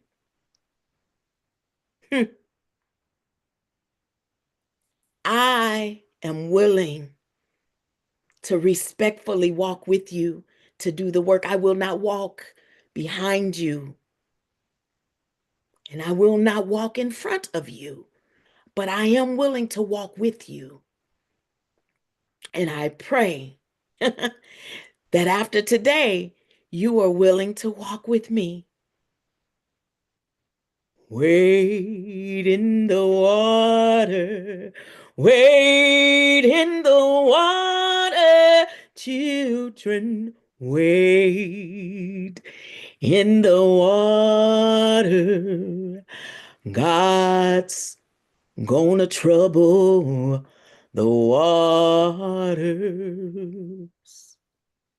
Thank you. And I take a moment to just direct everybody to the Ungun Institute.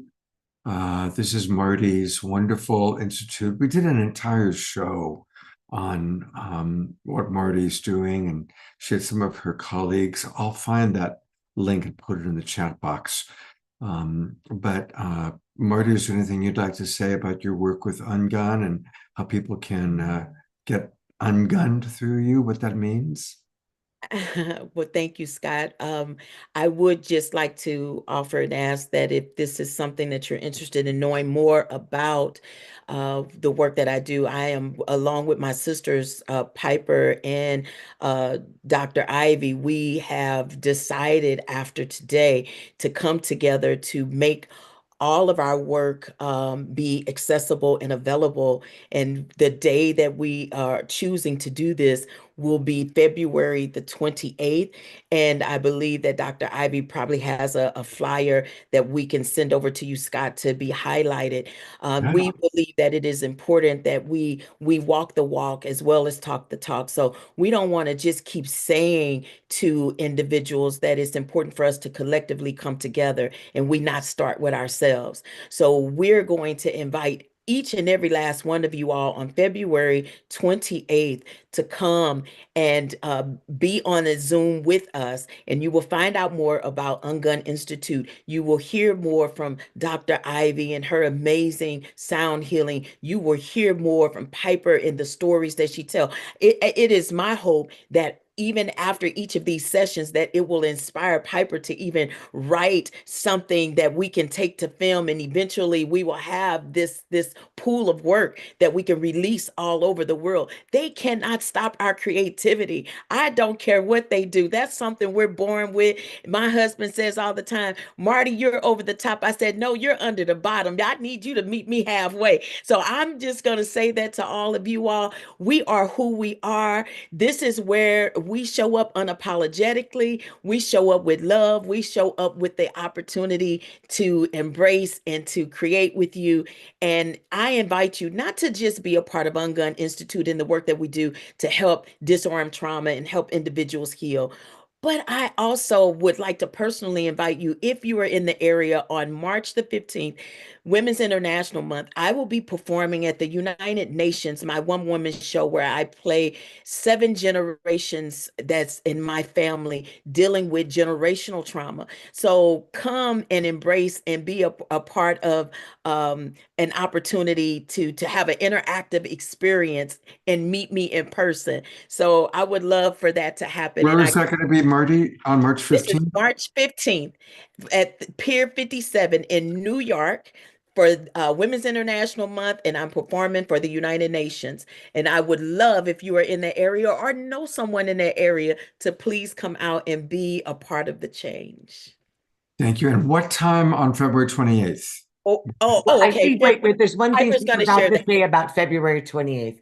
The reason we chose that day is there's a beautiful, I'm going to say a young man who's probably like a few years older than me, but there on Instagram and social media who has started something called the Economic Blackout Day. And probably a lot of you have heard about it, which is February 28th. It is happening now all over the world. He started it as like a simple movement that now has probably close to 500,000 people around the globe who are fighting for all of our human rights and justice because of what is going on in these United States. So this is for the children, for humanity, for the environment, for women, for all rights and justices. And because DEI was removed from all of these stores like Target and Walmart and all of the stores that are funneling money into this Project 2025, Home Depot. God, there's so many of them. But Economic Blackout Day is, they're asking everyone around the globe to make not one purchase on that day. Do not purchase anything unless it is mandatory.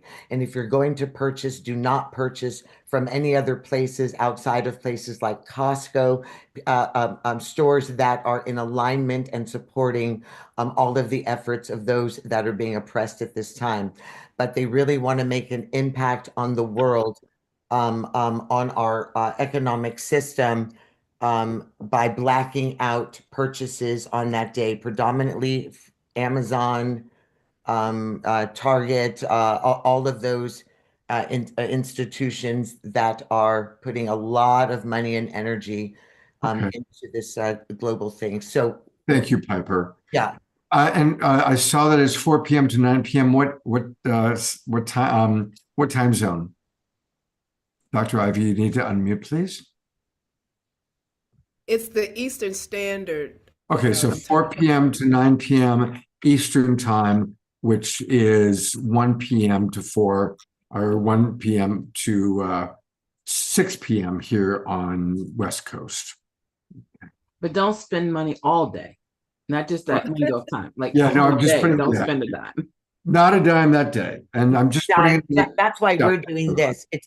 We're trying to we know people aren't going to be spending, so that we're trying to say the new currency that we're going to bring forth that day is harmony, music, peace, meditation. Like, let's spend our currency on love and something beautiful, Right. to keep people's minds off of the distraction of consumerism. Well, please, we'll talk about it privately because I would love to broadcast it out to my entire network that day, of course. All right, it is Hallelujah Anasuya's time to offer you thoughts. Thank you. Just gotta take a deep breath. Ooh.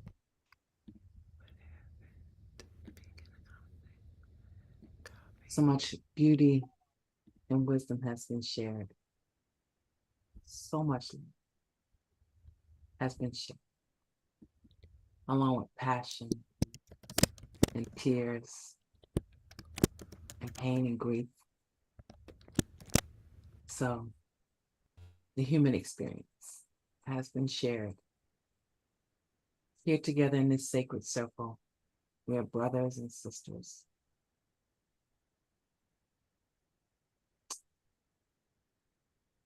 Who were born and have prepared all of our lives with our experiences, with our traumas, with our heartaches, with our accomplishments, our joys and triumphs. All of our journeys have prepared us for this time. We need to call upon all of our experiences now to guide us and strengthen us, and to remind us we have everything we need in us to rise and be the change we say we want. You can say it and you can think it, but if we don't take action, it's not real. And we have everything we need to take the actions that are needed. We have all that we need in our heart to say what's needed, even if no one else in the room believes you or agrees with you. We have everything we need to boycott and hold our money back from organizations committed to doing harm to so many people. Not just businesses that sell goods, but gas company, car companies. I mean, all kinds of companies are doing harm intentionally. We can do something about that. We can stop funding them and giving them the power to do more harm. We have everything we need. And what we don't have, we have to turn to one another and say, show me, help me, push me, encourage me, embolden me, cry with me, breathe with me. Because we have to see we are not alone in this. We have to recognize that we are really not alone in thinking injustices can be made right. We can't get to thinking it's too much, they're too powerful, it's too many of them. They have all the keys, they have the House, the Senate, the Congress, they have the Supreme Court. We can't think like that. We have to think we are enough. We are enough right now. We are enough right now to make the difference, to be the change, to give the love when people are hurting, to give laughter when people are grieving. We are the ones to give the love.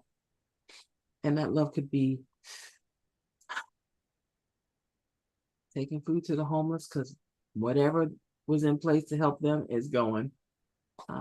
There are so many vulnerable people in our communities, and they might have been invisible to you up until now.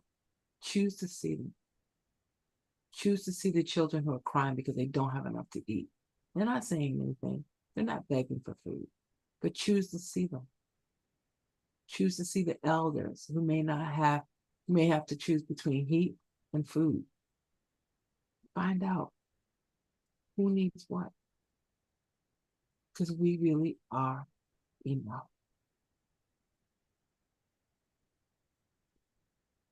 The rapidity, I think the rapidness, the rapidness that the current administration is unleashing their war on humanity is designed on purpose to numb us. It's designed to numb us and scare us and terrorize us and force us into silence and force us into me against them. I got to keep me safe. I can't worry about those people. I got to take care of me. It's designed to have people hide in their homes and be quiet and not speak out and not say anything. There's students right now who came to school and are afraid to protest and say anything because of the way they were horribly treated by their university when they stood up for Gaza or Black Lives Matter or Stop Asian Hate. Whatever they stood up for, they got punished. Many lost their scholarships. Many lost their ability to go to school. There are students who are terrified right now. Reach out to them.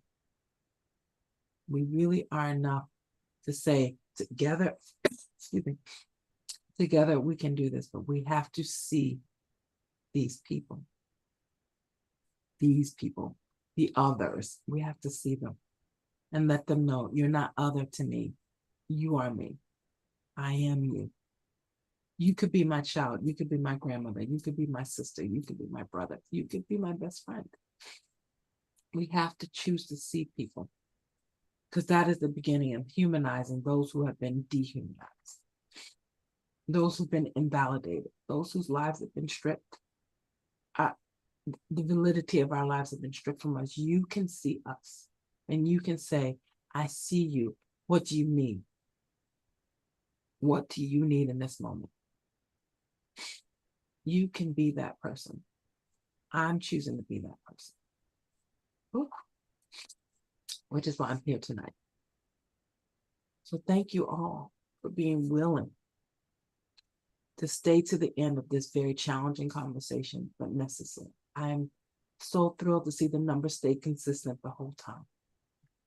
That not one person said, "Ooh, this is too hot, I'm out of here," as I've seen on so many other calls. So I just thank you so much for the courage you have. But please multiply yourselves. For every one of you that's here, the next time we have this kind of conversation, bring 4 more people. Bring 5. That way you have people around you who are supporting you staying in this conversation and you staying courageous. And you're going to help them stay courageous. We need everyone on deck, all hands on deck. So please remember, you are the love that we need. You can be stingy with it and say, no, I'm only going to give it to people I know I'm safe with. And that's a form of safety, and I get it. But I'm inviting you, as everyone on this panel is inviting you, to love bigger. To love bigger and wider and more courageously, because it's going to take a lot of courage to love even those people who don't think like us. We have to love them too. Love bigger. Let love lead. Thank you. Thank you. Hallelujah, Anasuya. And I put it in the chat box. She has a lot of wonderful offerings. You can find her on Linktree. I think by now most everybody understands about Linktree, LINKTR period EE/Hallelujah Anasuya. And we're going to be doing a special show on March 15th dedicated to Hallelujah Anasuya.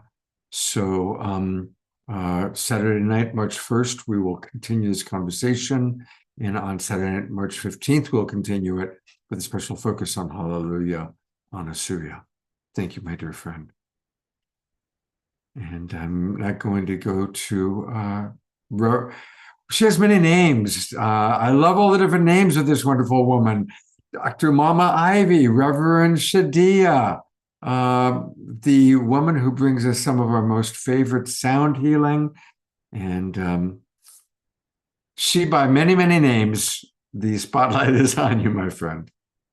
So I am Okolo Shadia Tahira Nzinga Mjara Bosu.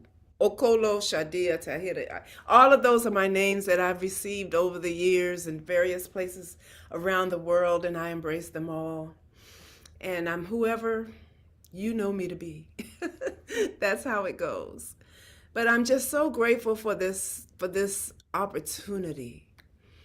And I'm thinking, closure, what I would like to leave is to invite everyone that is on this call to join a project that I'm working on, that my husband and I have with our company, Youth and Families in Crisis. And we specialize in restorative justice, and we go into communities and resolving conflict and harm that is going on in the communities. And we call this particular program the Underground Circles of Hope and Healing. And what we do is sponsor community conversations. And it's a way to do it. There's some training involved in it, but if you have an interest, I'm getting ready to put in the chat a way to do this. You identify the community that you want to have a conversation like this with. You select the circle practice model. Will it be face to face or will it be on Zoom? And then you select 3 to 4 questions for the community. And then there are some basic questions that are used in restorative justice around addressing harm and building relationships. So the questions for the community conversation are related to the human condition and current status of America. Or whatever the thought is that you want to create, how do you open the space for new information and for being educated on air in areas that you may not be aware of? We use the restorative justice peace circle practice. There are questions: what happened? What were you thinking at the time? Who was affected by what happened? And what do you think needs to be done to make things right? So I'm getting ready to just send that right through the chat. So I'm encouraging you to host a circle of hope and healing, community conversation, where you can actually have a real conversation about what is going on in America. They've made it very clear to us. I think the distraction is to make it appear as if it's about a black and a white issue, but Right. it is about humanity. They're talking about all of us. No one should feel excluded, especially since now Elon Musk has access to all of our financial and medical information. Why do they need that? So we have to have a very real conversation. And I'm encouraging you to use a restorative justice circle, peace circle practice. Maybe you just do it with your family, or you do it with your friends, or maybe you're connected with an organization that you would like to encourage them to have a community conversation about the condition of America, so that we can get the truth, because it's clear it's not coming through your television set. That's clear. So we are intuitively connected. We feel the Spirit of God. We know the divinity is real, and we can communicate with one another in that way. Everyone has not reached that same level of awareness and enlightenment. So perhaps we can use our energy, our light, to enlighten in the community conversation restorative circle. This is what I'm asking for each and every person to consider. Thank you. Thank you so much, Dr. Mama Ivy Shadia, beloved friend, she of many names. You know, my family, when my grandfather came over, his name was Nicholas Alexandrovich Katamurjanopoulos. I thought that was long, but you have surpassed my great grandfather's there. I love you so much. And of Love you course, back. we will, I will do everything I can to support what you're doing on February 28th. Let's get it out to my network. Let's make sure we get it out to the Sign Network. Yeah, we're going to make that happen. Thank you. A couple things people are asking. For those of you, most everybody can save the chat. Of course, I'm saving it. If any of you have trouble saving the chat and you want it, send me a message on cell phone text, email, or Facebook Messenger. And all of you have at least one of those ways of reaching me. We are going to go to Reverend Retta. There she is. Yeah, here I am. Peace and blessings. Peace and blessings. This night has been extraordinary. I'm very grateful to be here. So, what I want to say, I want to end with is I talk a lot about love. That is my ministry, that's my focus. But I want to say, I don't want you to forget about the hard things spoken on this call tonight. I want you to grow your heart around the capacity to hold on to what you heard. Many folks on this call might be able to feel heavy now, get off this call, and go back to whatever you were doing before. Like, you don't have to hold it. I implore you, to keep leaning into what you heard. And I think sometimes it can be overwhelming to hear so much. So even if there's one piece that just really speaks to your heart, hold it, hold on to it. As so many have mentioned, learn about it, talk about it, keep it in your awareness, if you will. That would be a thing that I would ask of you. And a very quick reminder of the spiritual practice. That one thing you remember, bring it into your awareness. Allow your heart to break. Keep breathing into it. At the same time, I want you to start practicing remembering you were made of stars. You're beloved of an eternal that has no end, or however you might think of something bigger than yourself. Like to hold what is challenging and hard alongside an eternal truth about love. So we start growing ourselves into the capacity to stay in these conversations from a spiritual perspective. And the other practice is cry with somebody. Cry, the ugly boogers everywhere, snot crying. Find somebody you can really get down there. I teach people who don't easily do it, how to wail, right? In my grief circles, get in touch with the grief that's down there in the gut, often stuck, get in touch with it so that it loosens up your access to your joy as well. I want to end with this poem.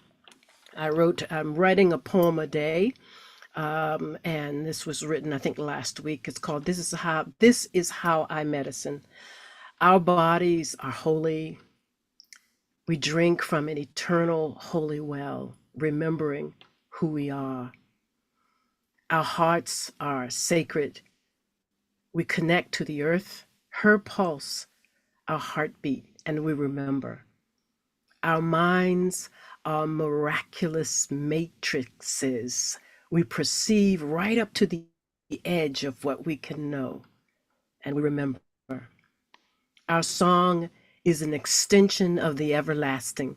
We intone the path forward, one deep breath and stanza at a time, and we remember. Community is our alchemical connector. We gather and expand our remembering. Care for each other comes out of this holy water. Drink as needed. Ashe. Ashe, I'm going to bring all of our presenters up one more time. We've got a couple more things we're going to do before the show ends, but I want to bring up our wonderful presenters and just thank these 5 extraordinary women, all of whom are part of Artists Catalyzing Evolution. And since we are talking about Artists Catalyzing Evolution, I want to acknowledge the mama of Artists Catalyzing Evolution, Kristen Hoffman. She is who brought all these artists together. So thank you, Kristen. I hope you are a happy den mother tonight. I feel so grateful. Gratitude is the word, and that I'm feeling that big. I'm loving bigger as a result, as Anasuya called us into. I'm loving bigger because of this night, and I'm so proud of the fact that this was birthed today, and you all stepped up so powerfully to lead and guide us with so much love and wisdom and care. And Scott, thank you for also just Scott always trusts in the way with spontaneity, and he sees the path that wants to be birthed. And I just celebrate you as well, Scott. Thank you for just seeing what was being birthed and saying yes. And just, wow. Thank you all so much. Mm-hmm. Beautiful. And there's one more member of Artists Catalyzing Evolution who's with us tonight, and that's Charles Gibbs. And Mr. Gibbs is going to read a poem, and then we will go to Omashar for a closing song. And I think Gary's here as well. I Oh, know. Just to call his name out. We love you, Well, Gary. I just have to say, I feel so honored to be in the presence of this greatness. I am so moved by what has happened and this spontaneous bonfire of justice and clarity and truth and transparency and chutzpah. Thank you, God, for being the ones who showed up, because this is what it's about. This is what's going to move mountains. This is actually the center of the cyclone. I love you all. Thank you. And we had our largest audience for a Wednesday night show that we've had in a long time. A show that at 10 o'clock this morning, I had no idea was going to happen. So it does show how community can come together in a beautiful and a powerful way. And with that, I'm going to put the pen on Mr. Gibbs.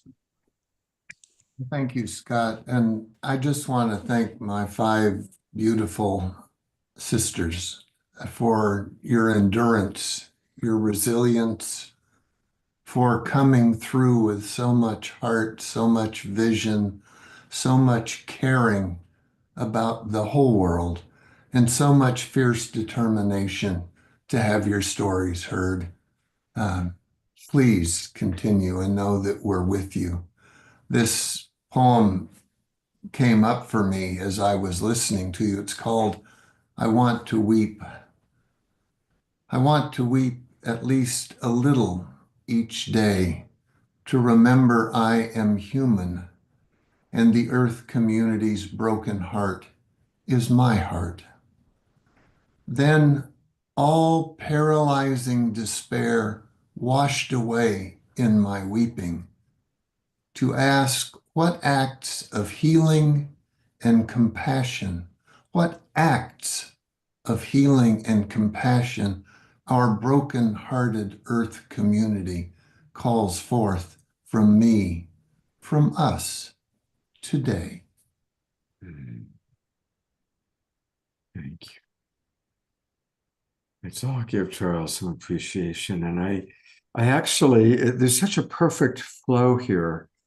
I want to build on top of Charles's poem about pain and remind everybody of Reverend Rutta's request for us to all remember something that may have been painful or uncomfortable. So I'm going to ask during our final few minutes while Omashar plays for people to put in the chat box, what's one thing you learned today? Or one takeaway. When I'm coaching, I always ask my clients, what's at least one takeaway from our time together tonight? So what's a takeaway?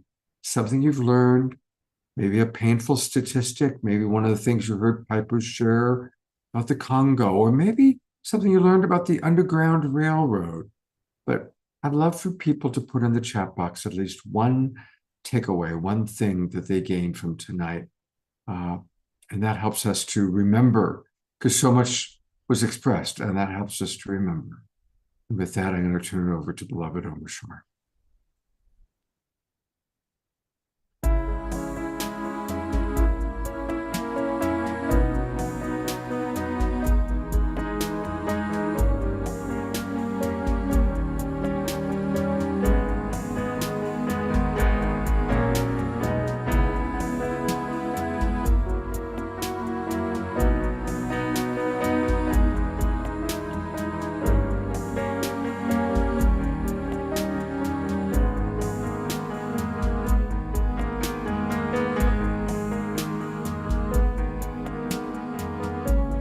Nothing in my life's the same. It seems my world is falling into the dust that gave it birth. Empty feelings find me deep in contemplation, waiting for the rise of Mother Earth.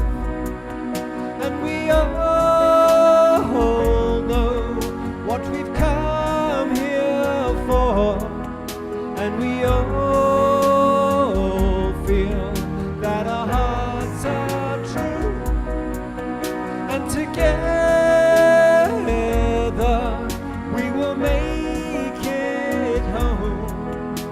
we'll trust to love once more.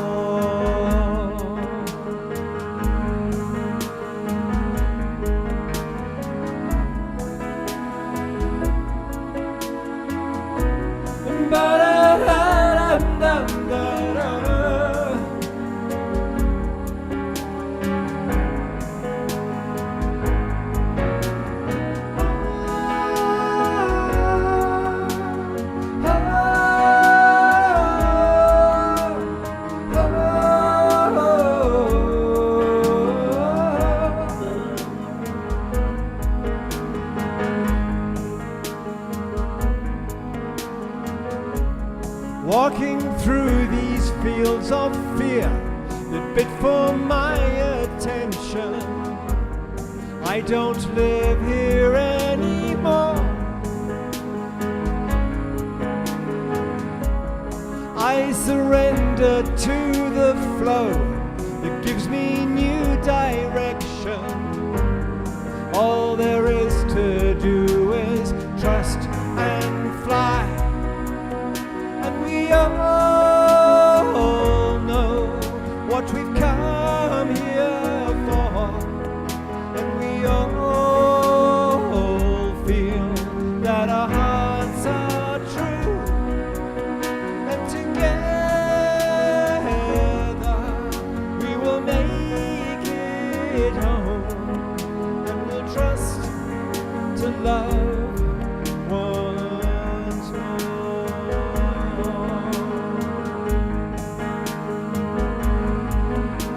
We all know what we've come here for, and we all feel that our hearts are true, and together we will make it home, and we'll trust to love once more.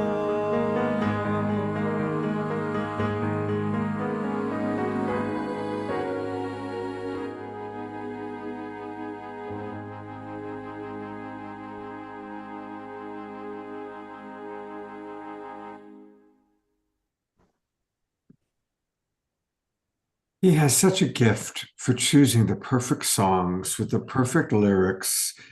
Yes. Good evening. It's you're a genius in your artistry and in your choice making, I'm sure. Yes, yes, yes, yes, yes, yes, yes.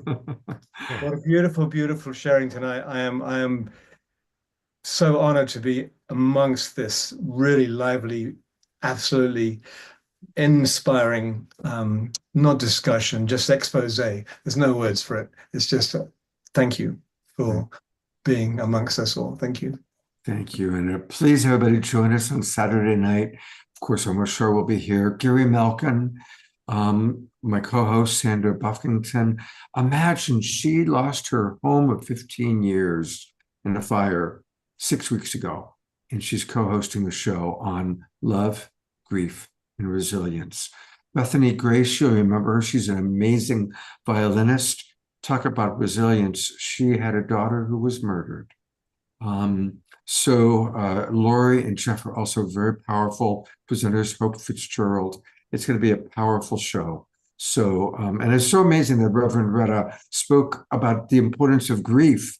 And here we have a show already scheduled, already set up for Saturday night, where that's such a big part of the topic: love, grief, and resilience. So please do join us on Saturday night. And thank you, everybody. Again, thank you, all of our presenters. And thank you, everybody, for coming in. We had an amazing show, and all that was written in the chat box. I need to say something to you, Scott. Okay. I want to say that for you to move with this level of alacrity and fluidity and dedication to the truth, it is such a gift to us that you could, on a dime, create something that allows for people to be able to vent to the level of truth that happened. And I just want to acknowledge what a gift you are to all of us, that you would be able to move so quickly and to create a place where this kind of magic can happen. Blessings on you, my friend. Yes. Well, thank you. And let's use this as an example of when, I get the phone, the text, we can't do your show tonight, right?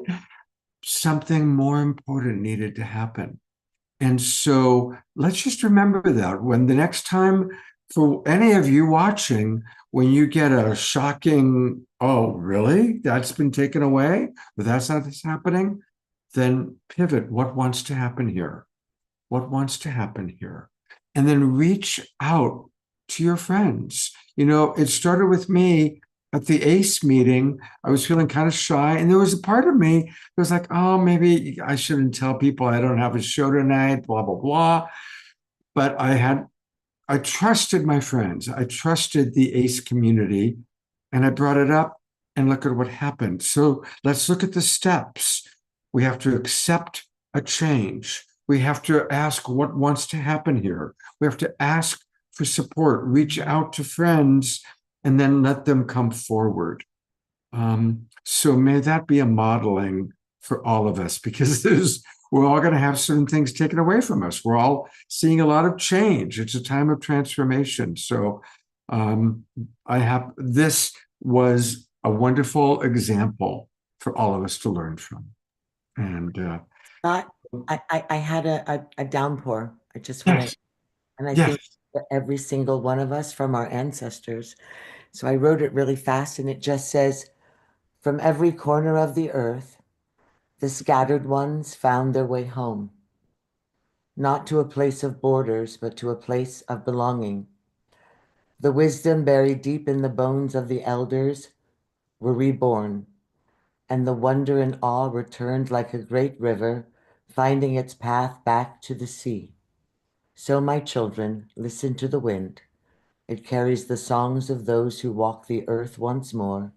They are home. And one day when your time comes, you will walk with them again. So I don't know. I'm assuming it was an elder or God speaking it, and I hope that that has spoken to someone. So That's Pepper. Thank you. Last thing, we've said it many times on this show, but this is a perfect example and time to remember it. A caterpillar forges and eats way too much. It stuffs itself to death and it dies. And as it dies, it turns into this soup of all the food that it stuffed itself with. And in that goo are imaginal cells. And one imaginal cell is Cherry Anderson, and one imaginal cell is Omashar, and Bridget, and Lynn, and Gary, and all the different imaginal cells, and they find each other, and they become a butterfly.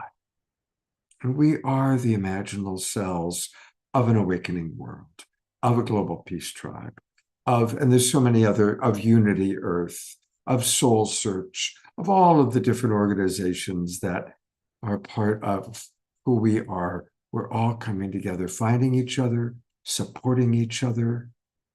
I think Anasuya asked, who will be there to support? We all need to support each other. And no, it's not just a Black thing or a woman thing or a Trump versus the world or an Elon Musk thing. It's so much bigger than that. But we all need to come together. And so if you need help, put it in the chat box. Ask for help. Ask for support. This morning, I was a little stuck. I asked for support, and look at what a beautiful thing took place. So let's all learn from that. Thank you, everybody. I'm going to go to gallery view for us to all just see these beautiful members of our Global Peace Tribe. So many beautiful beings. Love each and every one of you, and I hope to see you all on Saturday night.